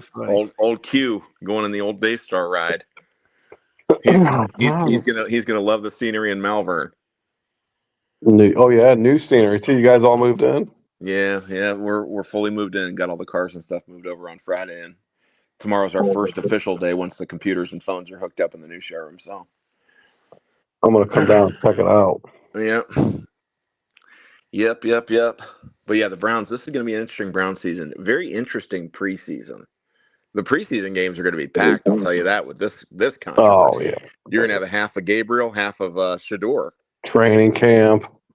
That's going to be crazy. When's the Deshaun Watson comeback tour start is what I want to know. The minute he gets free of this contract, he's going right after it. And as a Browns fan, I can already imagine he's going to get a comeback player of the year trophy somewhere. I mean, I just know it. I don't know who the hell will bring him on the. I don't know what owner's going to have the balls to do it. Somebody will. Because wherever he goes, there's another price to pay if you bring him on your team. Watch him go to the Rams to take over for Stafford. Watch him go out there with that organization and start chucking the ball around. That's going to rejuvenate everybody. That's a lot of football missed, though. And what's it been now, like 5 years? Yeah, 4 or 5 years. Yep, for sure. Yeah, I mean, you're coming off that injury, too. I don't see how that's a But then again, you got guys like Dylan Gabriel getting drafted and shit. You know what I mean? The level of quarterback play is just absolute drizzling shits anymore. So, I mean, I just think with him, it's health, overall health, his mental and his physical. When he was out there, my gosh, he had guys wide open 5 yards in front of me when he throw the ball. You know who got Shiloh Sanders? Bucks. Oh, sorry, Tampa Bay Buccaneers. I actually like that fit because he's a hard-hitting safety. I like that with Todd Bowles. We also drafted the lightest guy and the heaviest guy in the draft. Did you see that? We got Tez Johnson. Yeah, Bucks, who weighs like buck 55, I think it is. And Desmond Watson, who weighs 464. Did you see him trying to go through the lateral drills? And no, but I saw he ran a 40 in like 5.4, which was the equivalent of like somewhat like a normal 225-pounder run, like a 3.1. I'm going to see if I can find this. He is an absolute unit at 464. Him and Vita Vea up the middle. I mean, you're just not running the ball there. I think this is it right here. Yeah, here it is. He was doing the ladder drill. Well, this is just him in warm-ups. My gosh, he's huge. How about the Bucks winning 4 straight NFC South championships? They're a great organization, man. And I know it's a weak-ass division, but every year Corey tells me the Falcons are going to win. He told you after draft night. Every year. After draft night, he goes, "We're winning this year." Baker's going for that MVP trophy this year with that cast. Jesus. Oh, he's a low dude. Look at that 56. Jeez. I do not know. That's how many nuggets he ate before the game. They should put in one of those big packages at the goal line. Oh, yeah, tush push. That's a mass. How big that DeJuan Jones had the biggest jersey. I think this guy definitely has the biggest jersey. Oh, he is an absolute load. They had to sew the 5 and the 6 together. Just put him in the tush push. That's the new Refrigerator Perry right there. I want to see him get the handoff and hit the hole. Well, they did that at Florida. They gave him the rock at Florida. Damn, I can watch that. There's a clip of that, Joseph. Pull that up. What is it? Pull up Desmond Watson getting the rock at Florida. They gave him a carry. Oh my god! It was like a 4th and 1 carry or something like that. They gave him the rock. I mean, it was you could have watched an entire movie in the time it took him to get to the line, but they still couldn't stop it. I'm trying to find it because I'm trying to get some of these videos I can get copyright on. I see him on a tush push. Are you guys ready to play against Will Howard and Jack Sawyer for the Steelers for the next decade? No. I mean, are you just prepared as Browns fans to just watch Will Howard win a Super Bowl somehow? Yeah. I called it that the Steelers were going to draft him because they've always drafted Ohio State players. But you talking about Jack Sawyer? Look at this right here. Look at him wearing 21 like Eric Metcalf. Look at him. Look at him. I can't even believe he got out of that 3-point. I know. My gosh. He barely got a half yard, but still. Listed at 449. Plant City, Florida. I've been to Plant City. He's bigger than that now. We've been down there eating that Frenchie's grouper. Oh, yeah. He's got plenty of grouper. Mm-hmm. What do you think of that, Joe? Joe, you still there? Yeah, I'm still here. Oh, I'm still upset about the Cavs, so okay. I'll talk about football in a month. Yeah, I got. Oh yeah. By the Joey way, bought 3 Ultimas off the street during that break. yeah, good. He's a I machine wish. on that. Shows Oh how yeah. relevant the Cavs are. We can go back to the Cavs. We can go Well, back I to the Cavs. We don't have to dig into Aaron football Giant yet. said. I guess now the post game pressers are coming out. I guess he said, "Oh my gosh, Garland needs to stop talking." He said that this team has come back from through him before. What the hell is he talking about? Is he smoking crack before the games? Yeah, what the hell is he talking about? When is he ever? I think he's talking about the franchise itself, maybe. Yeah, but you weren't here. No, he was LeBron James. in 6th grade. Right, what is he talking about? We've come back from 3-1. You weren't here. You're not Kyrie Irving or LeBron James. Right. Oh my gosh, this guy! I'd trade him tonight. Cavs by 20. Yeah, did you like that? Oh my god! I'm getting a T-shirt made with the box score and Antonis' picture where he said Cavs by 20. He was laughing. I have to get that box score. I almost asked him. I said, "Who's winning by 20 to tomorrow?" So I could bet the other team plus 20. Yeah, he was. Hey, what was the Professional final fan. score of the game? They 126 lost by like to 28. 109. I think it was. No. I think, or no, yeah, 129 to 109. The Scrubs managed to diminish the lead. Who would have thought Craig Porter Jr. out there facilitating helped? Jalen Tyson actually ended up having a decent game. 11 points, 3 assists, 2 rebounds, 1 steal. He was 2 or playing 3 against from Chris 3. Murphy. Hell, he might be better than what we got. Yeah.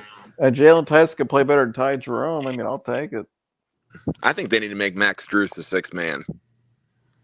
Bring him off the block and get a big small forward in there. I agree. He's just too slow. I think I'm getting rid of Garland for a bigger point guard. Get Strus off the bench and maybe just move DeAndre Hunter to the 3. Then I don't know. Is the Isaac Okoro experiment done? By the way. Yeah, he is who he is at this point. The guy never. He's just Dude, he had the worst layup, like Joe just said. It was the worst. Oh, that one in the. Oh yeah, in the second quarter, he's going 1-on-1 and just smoked the layup. I mean, it bounced off the side of the backboard and just went flying like a straight line off the rim. Did you see the Mitchell Robinson free throw in the Celtics-Knicks game? Yeah, it was a complete air ball. They're doing the hack of Mitchell now. Every time he's in the game, they just hack his ass and put him on the line. That free throw, it was a line drive right at the bottom of the net. It was the worst shot I've ever seen. I gotta see this. You got to see this. If you haven't seen this already, so every time he's in the game now, they just hack his ass and put him on the line. Yeah, that's they'll hack him in the backcourt, dude. They'll get him in the backcourt if they're out of fouls. They'll just put him on the line again. That's just they have to get him off the court immediately when they start doing it. It's worse than any hack-a-shack you've ever seen. I think it's trending, actually. Yeah. Good old Mitchell Robinson. He's shaking his head at the beginning of this highlight, too. That's how bad it is. Oh, it's horrible. Hold on, let me get the share screen here. Just getting hacked. Yeah. I feel so bad for Mitchell Robinson, man. In game 2, Mitchell Robinson had some free throw problems. He's 7 feet tall. Cheering him on, just wishing the best for him. So with all eyes on him, Mitchell Robinson at the line.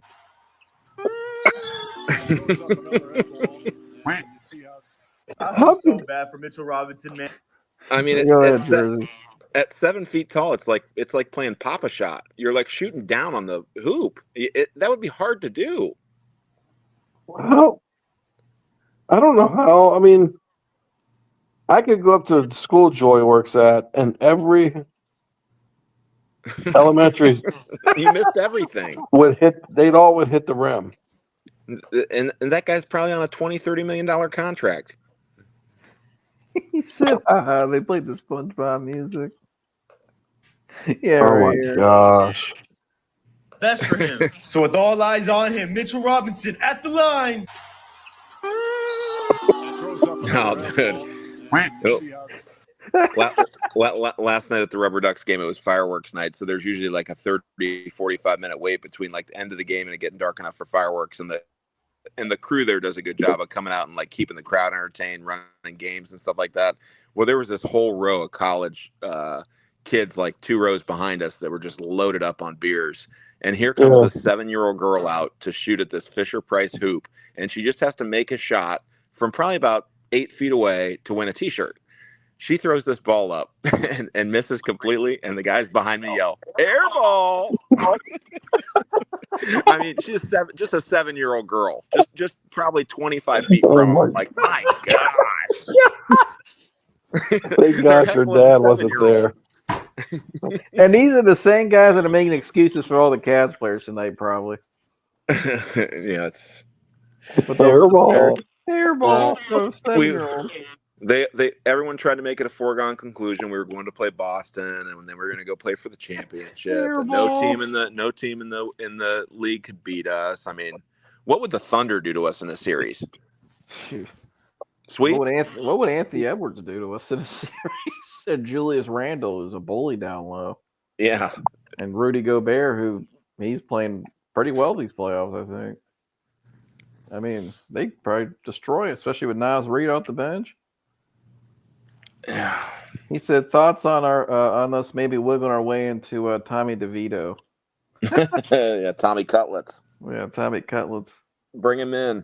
He can get a job at DeVito's, but yeah, I think I've actually seen Tommy DeVito play better minutes in the NFL in the past 2 years than I have Kenny Pickett.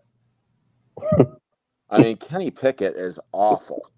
Yeah, that guy stinks. If you can't have success in the Steelers organization, what in the world do the Browns think they're doing with him? So they would be the arrogance, 2, not 4. Yeah, pretty much. They beat us on 1. Forget 2. Yeah, who won that trade? I mean, we traded the great DTR for Kenny Pickett. I mean, who won that trade? Nobody. That might have been the worst trade in NFL history. Yeah, nobody won that trade. Although we did get his star receiver back with him, Deontay Johnson, who now we're going to put in our locker room. Who he just got let go by 2 teams last season. One of which because he refused to go in the game when the coach told him to go in. That's just what we need. Bring him in. And that was I think that was John Harbaugh. I think that was on the Ravens that they told him to go in the game. And if you're not going to listen to John Harbaugh, you sure as hell ain't listening to fucking Stefanski. I mean, Stefanski will write you a letter and ask you to go in. I mean, we just had to bring him in. Just Kenny Pickett's number 1 weapon. Probably one of the 1 touchdown Kenny Pickett has thrown in the past 2 years.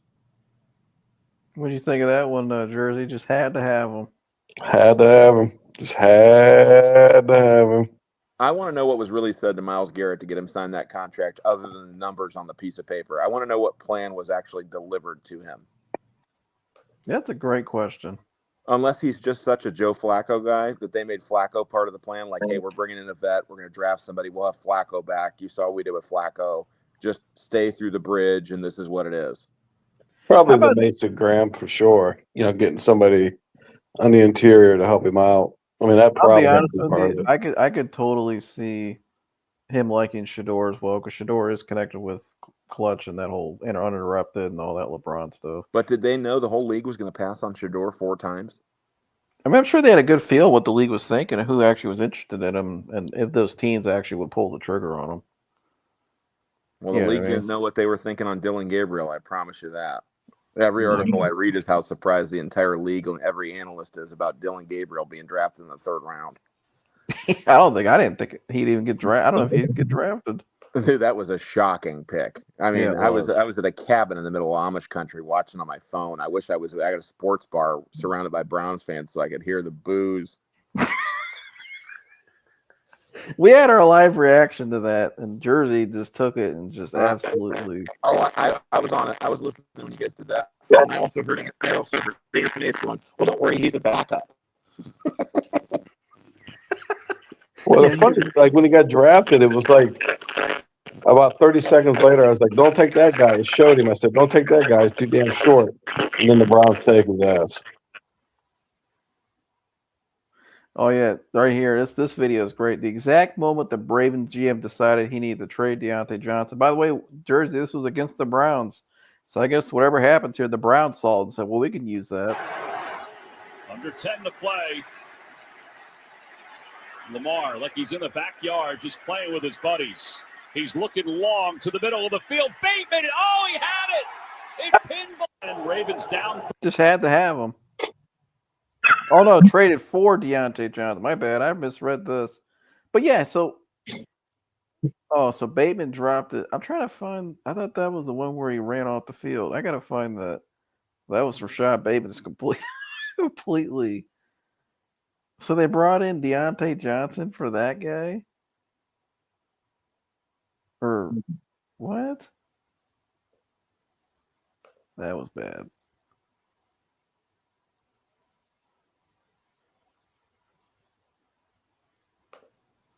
I hope Nick Chubb signs with Tampa Bay.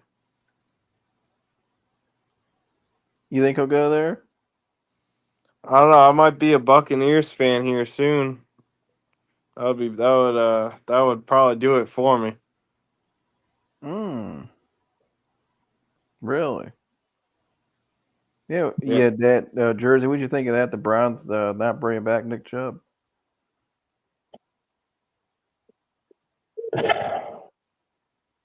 Just there. These guys are morons. I mean, these guys can't do anything right. I mean, you got to look at. I don't know. Maybe I'm wrong on that. Maybe it's just the way I think, but I just think you got guys that Deontay Johnson is catching. You take care of them. You know what I mean? You let them go the way they want to go, even if that means you pay them a little bit more. But I mean, at the same token, I mean, I don't know. I mean, they know more than us about the injury. You know what I mean? Yeah. So, here's the Deontay Johnson video right here, Jersey. You can see the ball's on the ground in front of him. Yeah, there you go. And he's walking away. Deontay Johnson is catching heat online for his effort in the first half of the Bengals-Steelers game when he walked right past a live ball as the Bengals recovered the fumble. The timing does not look good for Johnson, whose outburst last week helped lead to Pittsburgh's surprise firing of offensive coordinator Matt Canada. Now, the dramatic wide receiver may be the one on the chopping block after not only giving up on that play, but also dropping a touchdown pass and running the wrong way after a catch, all in the same game. Oh my God. He ran Deontay Johnson is the catching wrong heat online. way. He walked away from a fumble And for his effort in the first, dropped a touchdown pass, and ran the wrong way all in the same game. How did he even get on a fucking field ever again? Get this guy. Just had to have him. My gosh, he ran the wrong way better than anybody. Had to have him. Did you see the way have him? A lot of value. Did you see the way he walked away from that football? The analytics, my gosh, just had to have a him. lot of value. That's lots of value. First class value right there. Good analytics. Yep. Trust that ThinkPad computer. Even the DBs don't know which way he's going.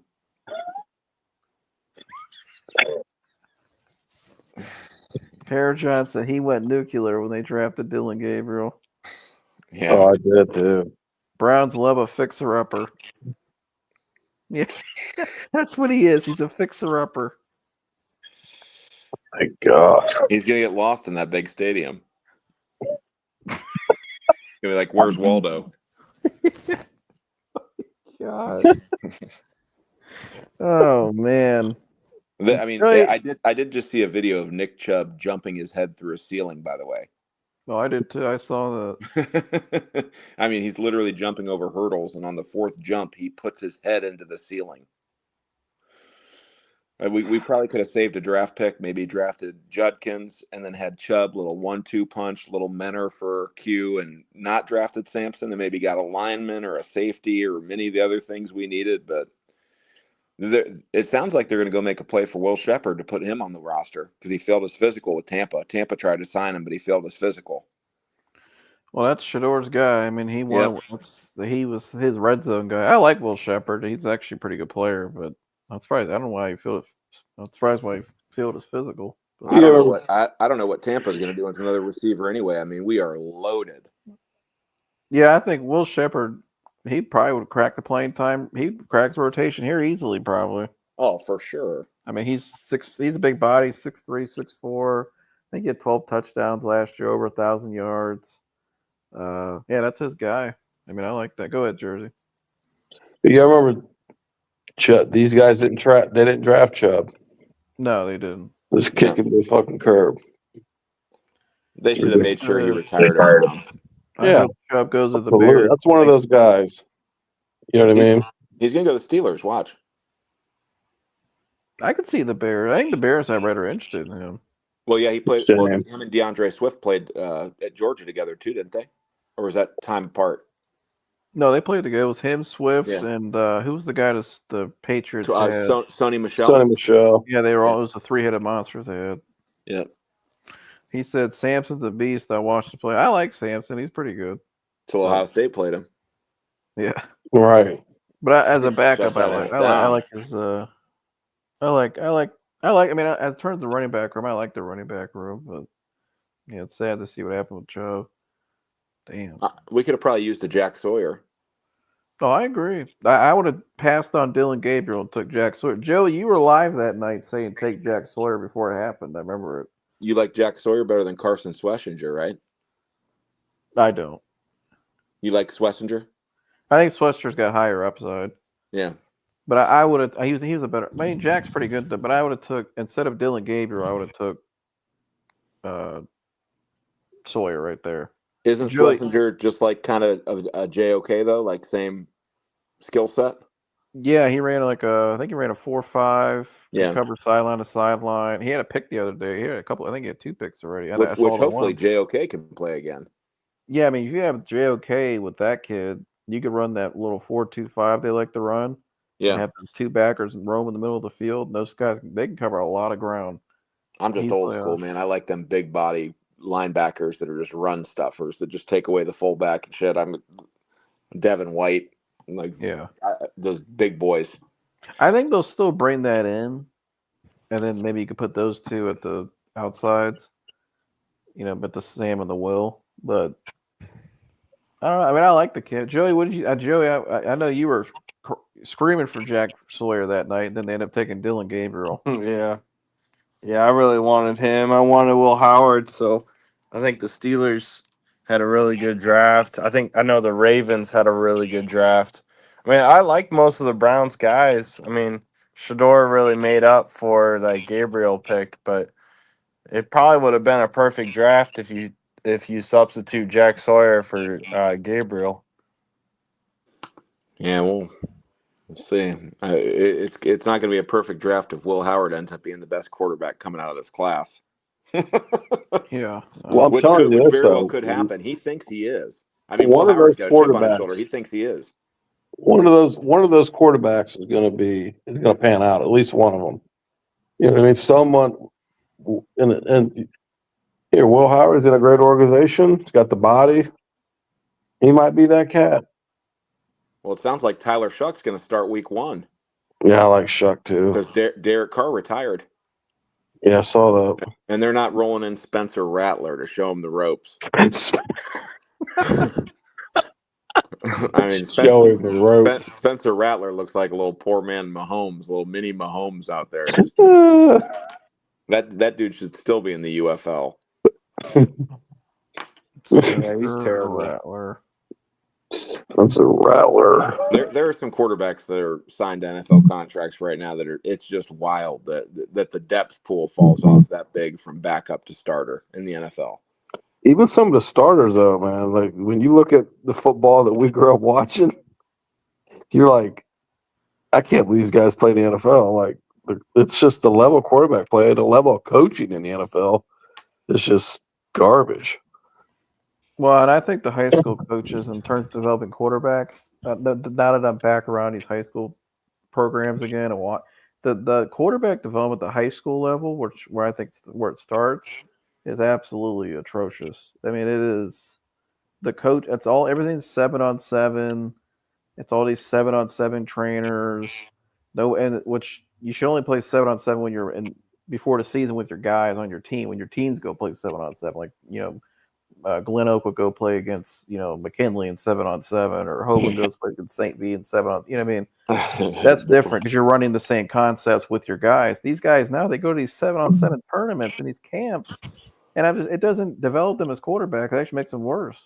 We hosted one of those when I was in high school, 7-on-7, and the first team off the bus that came to play us was Waterloo, and we absolutely dog walked them. And then we had an hour break, and here comes the next bus. It's Bookdall. You want to talk about the polar opposite to what happened in that 7-on-7? Holy shit! I know that bus. I mean, it was unbelievable. We had some battles with them. Yeah, it was unbelievable. I think the greatest game I ever actually played in my life wasn't even a real game. It was just a fun. It was like an exhibition. We played Bookdale just for fun because the tournament was already over. We were down in Columbus. We'd already won. They had already won their bracket. They were like a year older than us. And they're like, hey, you guys just want to play for fun? And we're like, sure. So we played. I think that was the best game I ever played in terms of just competitiveness and intensity and just it was. The plays that were made. You had guys all over the field that were big time athletes and it was unbelievable that game. There's a lot of good players come out of West Akron. I mean, that's a factory over there. That's all Ron L. Gable's stomping grounds. Mm-hmm. Is that the state championship team Anthony was on? You remember that shit, dude? I was like, here, dude, I was at those games. You weren't playing. All right, I knew every player on that team. I'm like, Mike, you did not win semifinals, let alone states. Nor did they ever make the. Well, here to get everybody gets in, but yeah, they didn't get past out of districts. They made it to regionals. I remember that. They beat Stowe. They actually made it to regionals. Yeah, I remember they played Stowe. We were at that game at the up at the stadium. Oh God! But I knew every player on that team. That team was pretty good, but they didn't make it to states. I mean, we need to turn Vince Martin's comment into him and Anthony's playing 1-on-1 again. I know. He said he should stick to selling cars. But I'll start firing that back up. We'll see if we can get the rematch when Vince is back in town. Oh yeah, we should. Dude, we got to get it organized. The old Tuscora Park rematch. We got to get it organized. I wonder when events is coming up. I wonder if Mike would even do it now. Here, Mike will do it. We could probably get it sponsored by Lipton Iced Tea. Yeah, just a little bit of money, Mike will get out there. Put a little bit of cash down, and he'll play. When he poured that Lipton over his head after he was down 7-0, and Vince just backing him down on the paint and making bunny shots. I'll set it up too, where we have like commentary on the side. With table. That will be the highest viewed live stream of all time for the real. They'll have us there. I'll be Mike Green. I'll be Mike Breen. You guys can be Van Gundy. Mike Mark was just Jackson. laboring. We'll have a cigarette break at halftime. Mike's gonna drink a Rolling Rock at halftime. He'll look like that Len Dawson photo where he's bent over and he's got a Fresca and a cig. He'll have a Rolling Rock and Zen. That's what he's on though. Oh, he's on to Zins now. Oh boy. He hadn't smoked a cigarette in a long. I think since your draft party. Oh man. Oh man. Throwing the old Zins in. Oh yeah, he's on the Zen. Dude, everybody's on that shit. He's like, every time I talk to him, I gotta stop getting a Zenarooski. Good grief. Throwing them lip pillows in. Yeah. Deckers. Till their mouths are full of. Their mouths are eating up. You know what I mean? He was on his fourth Rolling Rock tonight, and he just chugged it at the end of that second quarter. And says, "All right, gentlemen, I gotta go. I'm done with this." Just walked out. I'm out. He did. He just left. He goes, "I can't take this anymore. I'll call you guys later." And just left. That was bad. But well, you guys got anything else before we get out of here? Joey, I mean, I think we're all in agreement this series is over. Yeah. Yeah. Yeah. What can we look forward to? We'll end with this, a question. Nothing. Browns preseason. Browns. I guess the Browns is back in play. I mean, they need to get Hard Knocks there for this season. My gosh, that quarterback room is just going to be something to behold.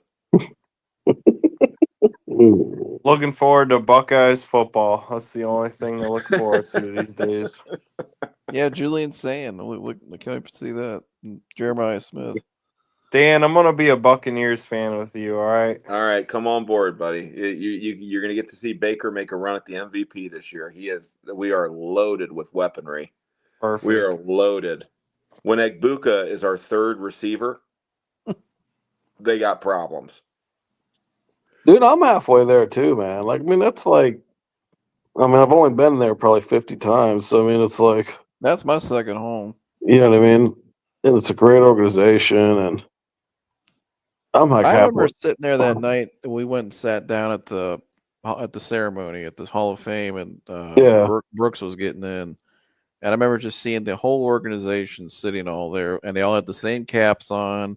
Yep. The same. It was like first class. I mean, it just looked and I was only 14. I didn't think the way I thought now, but I remember taking my head back then, even like, man, this is a great organization. Look how they're all here with the same caps on and everything. And that was a defense that could win a game like 13-7. You know what I mean? They were just shutting people down. Dan, he don't know. He said that Dan switched teams because of Baker. No. I was actually completely wrong about Baker because I was one of the Baker, get him out of Cleveland. He's a problem. Mm-hmm. He's trying to play hurt. I was completely wrong on him. Then he went to Carolina, and I thought I was right because he shit the bed. And then he had that little run in with the Rams where he found Sean McVay and found a coach, and they opened up to what he can do and built an offense around him. And now, and then he went to Tampa, and I was like, oh shit, this guy's following me now. He's going to my other team. I was a Tampa fan when the Browns left, and we didn't have a franchise. And immediately after that, Mike Allstott got drafted by the Buccaneers, and he was my favorite player because I played fullback in high school. And I said, whatever team drafts this cat out of Purdue that's just looking for contact and running over everyone on the field, I'm a fan of theirs. And then I was just lucky enough to watch him win 2 Super Bowls and one of the greatest defenses of all time. And I've just stuck with them the same time as the Browns. And then I got gifted of Brady, a couple years back and got to see him win again. So they have rewarded me way, way more than the Browns have, but I did survive the Josh Freeman, Jameis Winston days of the Bucs as well, and the Chris Sims days. So yeah, he said, "Oh, okay, that makes sense." Yeah. But I was not a big Baker fan. I'm happy that Baker's career worked out for him, and you got to give it to Baker. He is a gamer. I mean, he is a gamer, and he will die on that field almost too much. He almost tries to do too much out there, and he's going to get himself hurt, but. I mean, 45 touchdowns, 4,000 yards, and the winning spirit he has. I mean, I can't really argue. He was just I think the Browns messed it up by making him feeling like he was forced to play hurt and not extending him and making that decision ahead of time and labeling the franchise guy. If they would have sat him down and let him heal and build around him, I think we would have been way further along than we are now. I don't think he still ever became the guy he is now here, though. Yeah, probably right. I think the organization, the where it was, and I think he had to go. He's one of those guys I think just has to go through what he went through to get to where he is now. And Mike Evans helps too. I mean, having one of the greatest wide receivers of all time helps. I mean Mike having Evans that single-handedly got Manziel paid. I mean, having the year before he was the man on top of the mountain, and then you come back next year, you're injured, all that stuff, and then hell, they're flying the day. I remember Mitchell said the day they played the Packers, they flew him in that day, like he didn't practice at all the whole week, and they're throwing him out there and then just cut him like that and trade him, bring in a Deshaun Watson and pay him that kind of money, and then go to Carolina in that situation. You're not guaranteed nothing. Hey, you got Sam Darnold here, and then you get cut there, and then they go to. I think he had to go through what he went through to become who he is. Which he even said that recently. I saw on a podcast he'd said that, but. Yeah, I don't know. I mean, hopefully now the Browns can develop their own guy, but I think, Baker, I mean, you look at his stats last year, it was pretty good. I mean, pretty damn good. I mean, I just hopefully just get over that hump finally in the divisional round. That's his block. He's just got to get over that hump, and especially late in games, can he just make those plays to get him down the field? I just like to see Stefanski develop a quarterback. I think he's better with a vet. He's proven he's better with a vet. He's performed better with vets, but we'll see if he can do one. Maybe his surrounding cast and having Tommy Reese and Bill who he has now is going to help with that. But Tommy will get it. Tommy can develop a young player. She's done that everywhere he's been. But I wouldn't be surprised if we parade Shador around a little bit just to dump him for like a second rounder for like a QB desperate team that wants to fill him in and make him their starter. Yeah, you never know. Reverse analytic brokerage, because I think when you draft Dylan Gabriel in the third round, I think you're saying you're committed, especially when the other guy was there when you drafted him. Like Dylan Gabriel's got to be going, hey, wait a minute. Why would you guys play him over me when you picked me, 70 picks ahead of him? Well, I would think Dylan Gabriel knows this guy shouldn't have went back in the 5th round. This guy should have went ahead. He probably even. Well, the coaches even said that. Some kind of common sense. Like, the GM and the coach even said that they think he's better than where he was selected. Did you see the clip of Dylan Gabriel hearing from the Birds that he was getting picked by the Browns at number 94? Did you hear that? Did you see that? Yeah, I saw. I did not see this. He's listening to Birds sing Jersey, and they go, "What did the Birds say?" And he goes, "Cleveland Browns, pick 94." He heard it from the Birds. It's like Brandon Weeden with the plate pigeons. It was pre-draft. He was listening to the Birds. I got it right here. They asked him what the Birds said. Here it is. Boys would get together, at least in the neighborhood, wanted to talk story, hang out, check out the view. That bird back there. You can sing it. Cleveland Browns 94, that's what he said.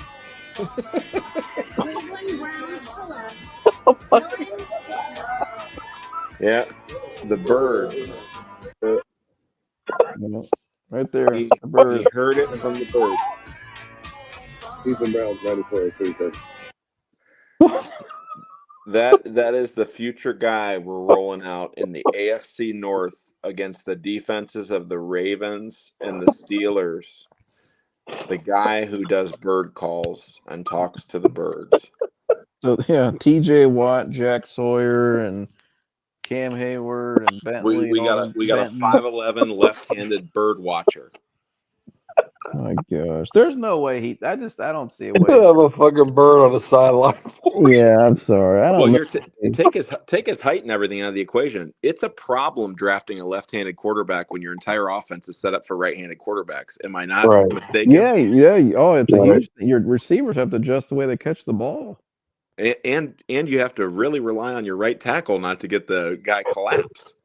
Yeah, I don't think he's going to be the guy. I don't know why they took him. I think that's something we'll never know. I think it had to do more with Shador. Or maybe that's the cat they think they'll be able to trade off. I don't know. You know what I mean? Yeah. To who? The Houston Roughnecks? I mean, they did trade DTR. So, I mean, I think he is better than DTR. Houston Roughnecks. Yeah. What's the over/under on how many years Dylan Gabriel plays in the NFL? 2.5. I'm gonna say that. I'm gonna say that 2.5. I'm gonna say 2. I'm not giving that half. I'll say 2. Does he even finish his rookie contract? Is the question. At 5'11", left-handed. Maybe they think that 73-mile-an-hour ball will just go through a lineman's chest and end up on the other side. I mean, if DTR can make it to 3 years, I'll say he'll make it to 3. Yeah. Because they are pretty similar to me. I think he's just left-handed. But oh my gosh. Oh my goodness. I just don't think I don't see him hitting the field at all. That nice kid. I mean, I don't know who's bought his jersey either. I mean, unless you're from Hawaii or his family man friend. I mean, I don't know who's wearing the Dylan Gabriel. Or a Bird fan, evidently. Yeah, I guess if you're a bird caller, you might buy his jersey. But I mean, I just don't. He's going to walk up to the line and start doing bird calls for signs before he throws a pick. Yeah, he's going to sit there and do that bird call. Have you guys been watching any Gruden's QB camps with these kids? Oh, yeah, I watch all of Gruden stuff. I love Gruden. How about when he asked Jackson Dart to do the cadence? Oh, it was horrible. Hey, it's like, hey, Jackson, what's your cadence? He just goes. And he claps. And he goes, no, really, what's your cadence? And he claps again. And he goes, well, how do you do hurry up? And he just clapped again. And he's like, you got to be shitting me. Yeah, I'm like, this kid, I like Jackson Dart, but man, he's going to have a hard time. He doesn't even know how to do a snap count. How's he going to read off a play?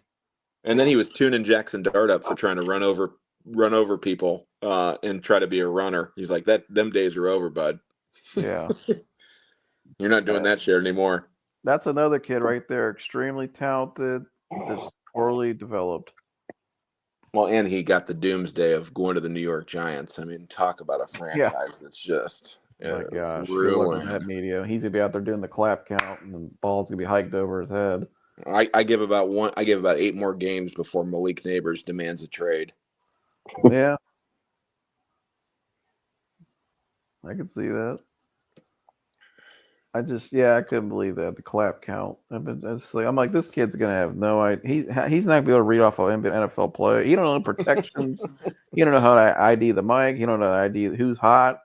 I mean, this kid's not gonna be able to read anything. He just stood up there and clapped. Yeah, he's just gonna sit up there and clap. And then we got a bird caller, somebody claps, and my gosh, what a terrible draft class. Bird told him 94. A bird caller that the fat security guard stood up next to and said, "I'm taller than him."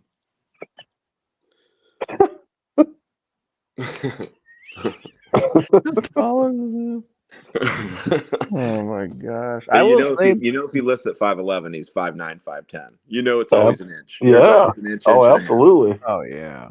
Or else you would have just said 6 foot. But he thought 6 foot was just too unbelievable to list at, so they had to go 5'11" to make it look realistic, which means he's 5'9" with like a poof of hair. Crazy. My gosh, he said Kenny didn't unlock Mobley's game at all. Not this serious. Jeez. You still talking about that? I think Humble's like Joey. He's just so pissed about the game. We're on the football. Mobley's still on the block waiting for the ball. Watching it getting thrown over his head by Ty Jerome and Sam Merrill and Dean Wade. Yeah, Mobley don't get any touches. My God. Why get the ball in the post when we can just hoist with just G leaguers? Absolutely. Just shoot those low percentage shots. Let's just bring in the Cleveland Charge and just hoist. Hope for the best and just fucking hoist. Hoist. We got 7'1" doppy ass Jared Allen down there who can just reach up and dunk a basketball without even leaving his feet. But let's just hoist and hope for the best. Let's let Obi Toppin jump over our head for every rebound. It's called the hoist offense. Hoisting. Just hoist it. Just hoist. They're hoisting out there on offense. It's hoisting. The hoisting system. We got a bunch of G leaguers trying to be the new Splash Brothers. Yeah, that my gosh, they'll shoot a 3 with fucking 19 seconds left on the shot clock, and then against a team like Indiana who pushes the pace like they do. I wonder why they're just getting killed in transition. How many rebounds? How many wide open threes are we going to let Miles Turner shoot before we realize that he can shoot the 3? Just keep letting them shoot it, and then you keep shooting on the other end when you can't make them. We're down there protecting the paint, and he's just hoisting up just 30-footers. And I don't think Miles Turner even hit the rim on one of them. I mean, he was wet. It was net. He got hot, like he was like Klay Thompson at the end of that second quarter, and didn't have a defender within 5 feet of him on any side. No, it was like he was shooting a long free throw every time. That's what it is. The hoist system. Hoist offense. That's what he said at halftime. Go out and grab a couple boards, and the rest of the time, just fucking hoist. we know you're 6'8", 6'9", and you could probably get to the rim if you wanted to. Nah, stay back here and just launch. Hoist that motherfucker. I think Paulie Modesto's getting out on their game plan. He's got to be running the Cavs. I'm telling you, analytics has ruined all Cleveland sports.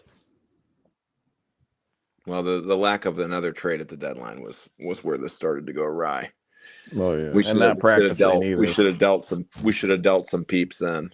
I like Kenny Axton. My gosh, where do you think it's okay to not practice for 2 months? That's crazy. I think I'm just gonna watch hockey now. Here, speaking of which, why does Cleveland not have? I mean, I would love for Cleveland to have a professional hockey team. Yeah. Why does this is the city that should have one. I agree. It's the greatest sporting experience I ever went to. I went to a Tampa Bay Lightning game. Yeah, you almost got in a fist fight too. Yeah, I think Joe said it was like 4-5. Yeah, it was the first time they won a Stanley Cup, and we're sitting down on the ice or down on the glass. You want to talk about electricity? It was insane, man. I never experienced anything like that, and to the point where I almost beat the fuck out of a guy that was a row behind me. I mean, I was ready to fight. The atmosphere made me want to fight, and that's always been my. I don't watch hockey a lot, but my team I like, the Lightning have always been my top team. Hockey is just Joe. I'm with you on that, man. They could probably do that with the new Brown Stadium once our franchise gets moved again. Yeah. This last Dylan Gabriel hockey, chapter. Man. There's no analytics in hockey. It's just dudes playing. I'll tell you, they play some outdoor games at the Brown Stadium. Sometimes they play outdoor hockey up there. Yeah, they do. Don't they have the Ohio State Michigan hockey game at the Brown Stadium every year? Yeah, I think so. Outdoor. They do that. Yeah, they have them at Fenway Park too. They have games outside there. I'll tell you another thing that's like, I know it's kind of a sad thing to talk about right now.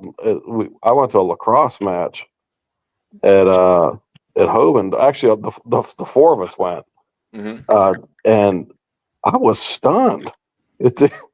Well, you didn't come at first. He got home and he was like, I'm a little tired tonight. So my mom and Julie and I went, and we met some people there and some of her classmates stuff. I'd never been to a game. I'm sitting there watching this. I'm watching the parents first off.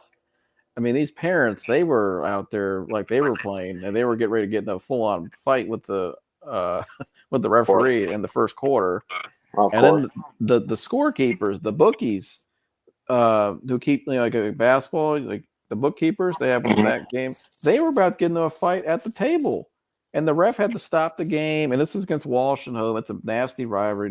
They don't like each other, and the ref was like, we're not going to continue this game until these guys get off the field or settle down or whatever. Blah, blah. I mean, it was heated, and it was just back and forth. I called Jersey. I'm like, hey, you got to. I told them what was going on, and what like the exact. I mean, I've never seen a referee in any sport literally call a penalty on a kid and say, foul on number 1. He said verbatim, "You're a fucking bitch" to the other player, all in front of everybody. You could hear it.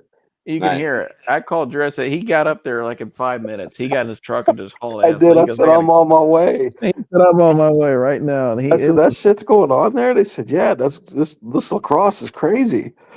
I mean, here, the tires were smoldering on the truck. I couldn't, I mean, I had to get there and watch. It was great. You know what I mean? I didn't think it was like that. So that was I one of the best high school events I've ever. I mean, oh my gosh, that was crazy. Went overtime. The game was unbelievable. I mean, Walsh went on runs. Hoban went on. It was crazy. Yeah, but there's contact in it. Like, oh yeah, yeah. And these kids get heated, man. I loved it. And the parents, I'm all about that shit. But you made sure to let the one section know that we won at the end when you stood up and nice started laughing. Yeah. I can't stand Walsh. Oh my gosh. Yeah, lacrosse is, as someone who played lacrosse, it's definitely physical. But yeah, did you hear about there's a lacrosse player in Cleveland. He just died like last week. You know, that's why I said it was a sad thing to talk about. That kid in Bay Village. Yeah. Yeah, that's here's what I don't know what happened, but I just the ball. I don't want. No. Let's stay out of that. I don't want. Okay. Yeah. Well, I will tell you prayers this to the family. That's very tragic. I will tell you this. I don't understand why their helmets don't come all the way down in the back, like a football helmet does or a baseball helmet. Why do their helmets not come down to cover their neck? Well, down to their neck, like their back of your head's exposed. Yeah, I don't understand that. You know what I mean? I hope this changes nationwide. So that was horrific. That was horrible. But what other way? Great sport though, man. It's great. My gosh. How many of the kids on the field were taller than the Browns' future starting quarterback? I saw a couple. I mean, I saw a couple that could probably throw a ball better too. The Browns were there clocking it for the next draft. Jeez. Yeah. Whoever throws the ball, yeah, that's gonna be the new thing for the Well, Browns. did you also see the Browns have the second hardest schedule in the NFL this year with opponents? Of course we do. And their over/under in Vegas on wins is 5.5, which the bookies usually get it pretty close. They're at 5.5 is the over/under on wins. I said if they hit 7, if they can get to 7, and Shador looks like a guy you can move forward with, that's a successful year. Isn't that crazy? Yeah. How many wins for Stefanski to keep his job? I don't know. I don't know if he's really on the hot seat because the way Haslam talked about the swing, the missed comments, and all that. I feel like he's giving them time. He got a reboot. I think they're rebuilding his rebuild. 6. Yeah. I think they did have a good draft though. I wasn't completely horribly shocked or disappointed in their draft, and I thought they took best player available a lot, other than Dylan Gabriel. I would have liked to see him draft a lineman or two, but I think he definitely lets that. The stadium is all that dude's thinking about. That's all he's thinking about. That's why I think Shador's going to be on that roster because he's generating. I mean, Bronny James to the Lakers, for instance, his first week he got drafted to the Lakers. He had like 150,000 jerseys sold. It was like almost $50 million in revenue. Yep. I mean, if Shador's number one seller jersey, I mean, imagine the revenue the Browns are cranking in with him, and he's going to have the shoes from his dad's signature line. He has his own brand. He's a bigger brand. I mean, this kid's going to be generating so much money for them. Haslam's got to be sitting there just loving it. They could probably get Gabriel into the Kentucky Derby on one of them horses too. Yeah, Jimmy bought some horses. That's why he got drafted. Hey, maybe he can he become the Guardians closer since Claze just hasn't been, No, Jimmy bought horses. Yep, he could probably throw a baseball pretty quick if he can throw. He looks like a baseball player. I mean, could he be the closer? Short for a pitcher too. That's short for a pitcher too, though. Yeah, it is. Is Claze doing better? I mean, I heard he's been struggling. That's like David Risky territory. David Risky. I haven't heard that name in a long time. You don't see much of Clase because that would usually involve the Guardians having a lead. Yeah, what happened with him? When they're losing 6-0 to jobber teams coming into Cleveland, you're not going to see any Clase. Yeah, what happened to him? My gosh, he is. Damn, I heard he just declined. Yeah, they caught up with that. The league figured it out. All it takes is lose a couple miles per hour your velocity if you're going to throw a straight you get beat off on. Yeah, I don't think that Juan Soto at bat helped him. No. My gosh, that was one of the worst at bats I've ever seen.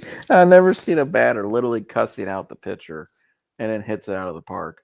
You know what the guards do have though? Coach of the year, baby. A right line for the kid. Got the old Cody on the team. All of them. Cleveland Coach of the Year. The old Cleveland of the Year trophy. Cleveland. all Coach of the Year says is, hey, we thought you were going to be shitty and you're pretty good. And you're in Cleveland. Like, we thought you were going to be shitty and you're pretty good. Like, you're not going to win anything, but we thought you were going to be really shitty and you're good. That must be the coach.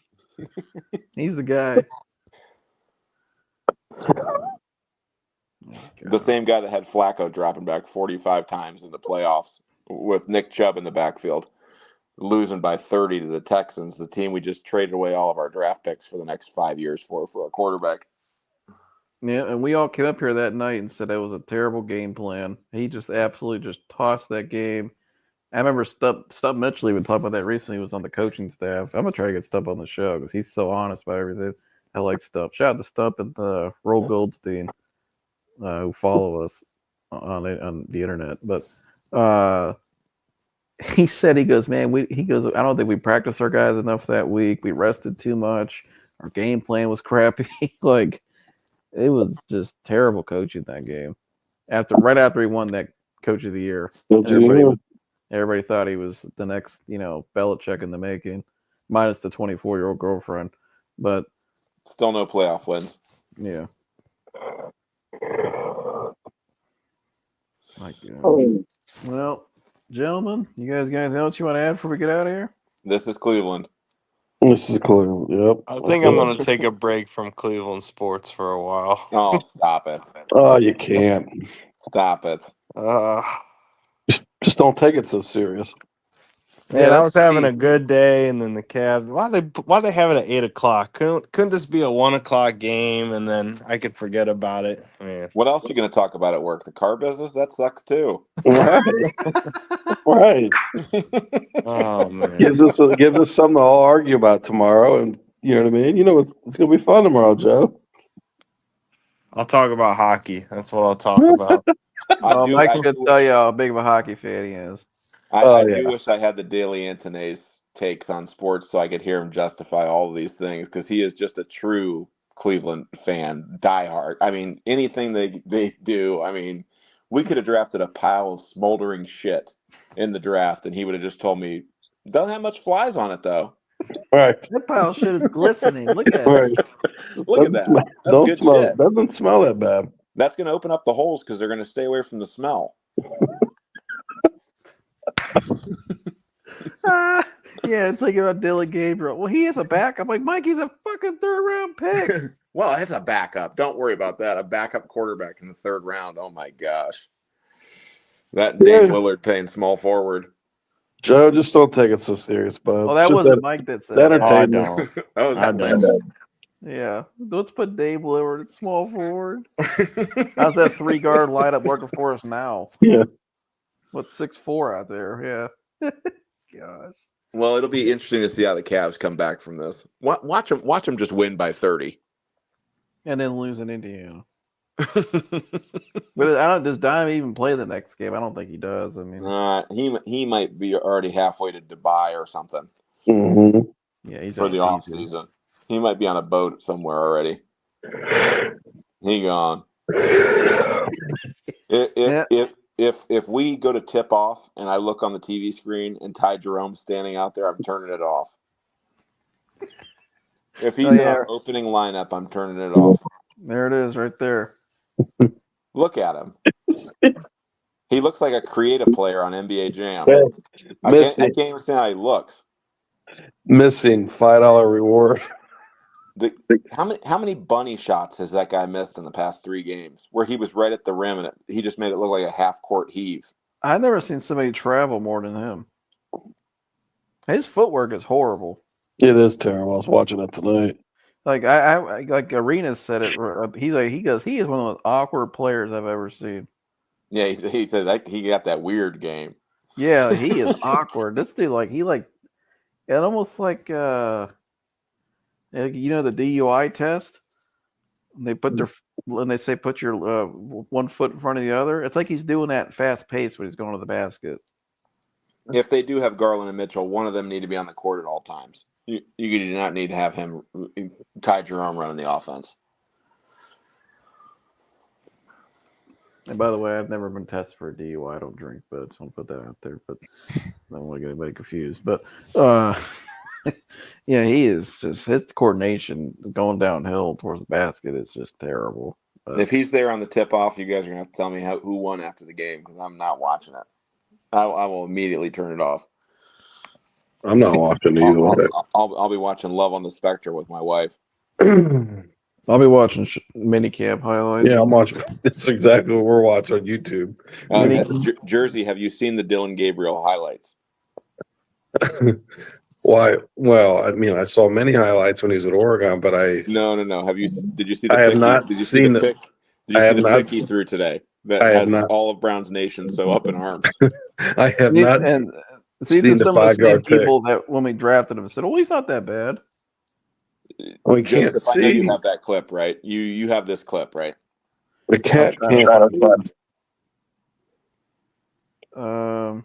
You need to see this pick, Jersey, before we call it a night. You need to see the future bird caller of the Browns organization.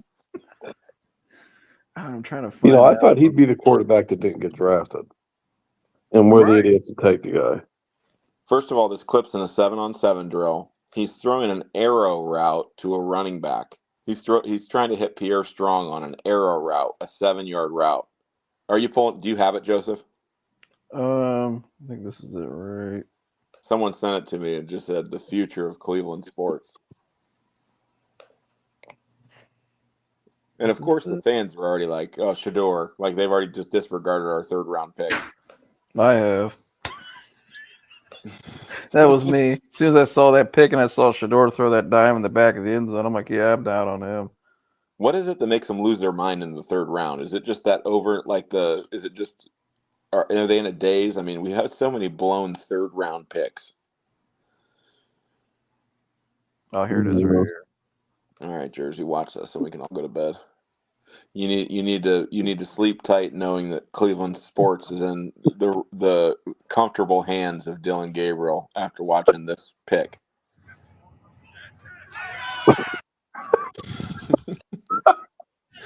It's a 7-yard arrow route to a running back. That clip there narrows it. It doesn't even do it justice.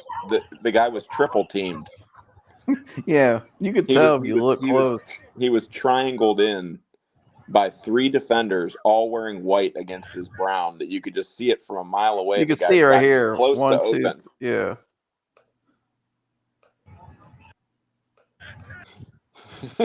Yeah, it looks like the running back was just trying to run an in route inside. There were literally 2 players in front of the running back. My gosh. And that's a 7-on-7 drill. No rush, no pressure, no nothing. Oh, here it is right here.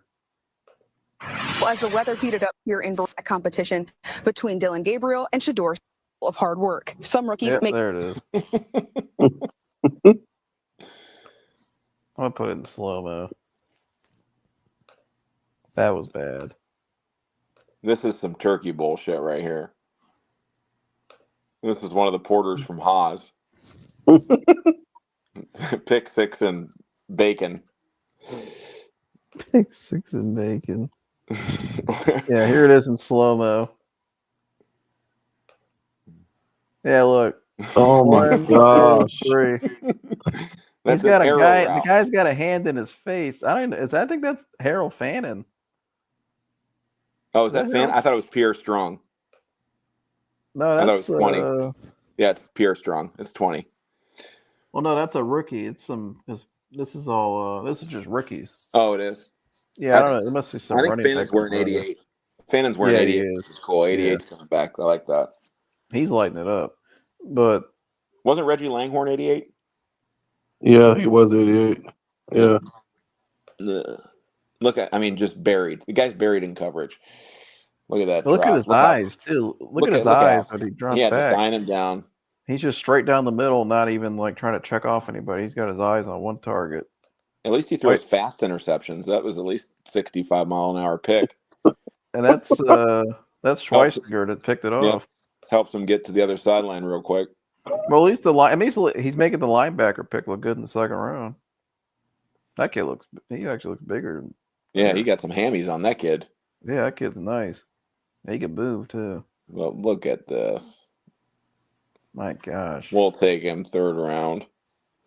We'll find a safety next year. Give me Gabriel. Yeah, they have not addressed that safety position. Forget about that national champion 6'4" Will Howard. Give me the 5'11" bird watcher. I got a hunch. He's due. I got a hunch. I got a hunch he's due.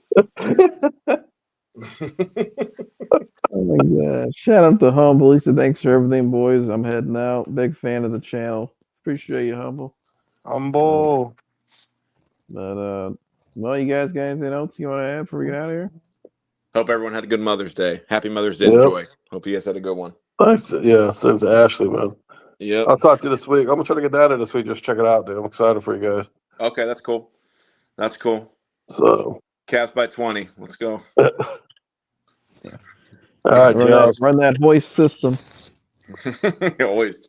Dean, get out there and hoist. Now, if Dean Wade's at the tip-off, I may never watch the Cavs again. Jersey said he needs to get back to the farm. So he can go hoist the hay over the barn. Yeah, let's get back to milking the cows. Dean Wade should be standing in front of a Hollister selling T-shirts. He sucks. He does. And we just keep this cat around. Yeah. Dean Wade. They wonder why he's so open all the time. It's intentional. They want you to throw him the ball. Right. It's like how they used to do Tristan when they give him the ball at the top of the key. All the defenders would run away and dare him to shoot it. Oh, gosh. Well, That guy. What a whip. He's got the beach towels, though. Fucking bum. And they're all millionaires. That's the crazy Yeah. part. All millionaires. Well, make sure you guys like, subscribe, share all that good stuff, and we will see you guys in the next one, whatever that is. I'm gonna go talk to some birds. Yeah, we're gonna talk some birds. We're out of here. Tell them I said hello. See ya. All right. Okay. See ya.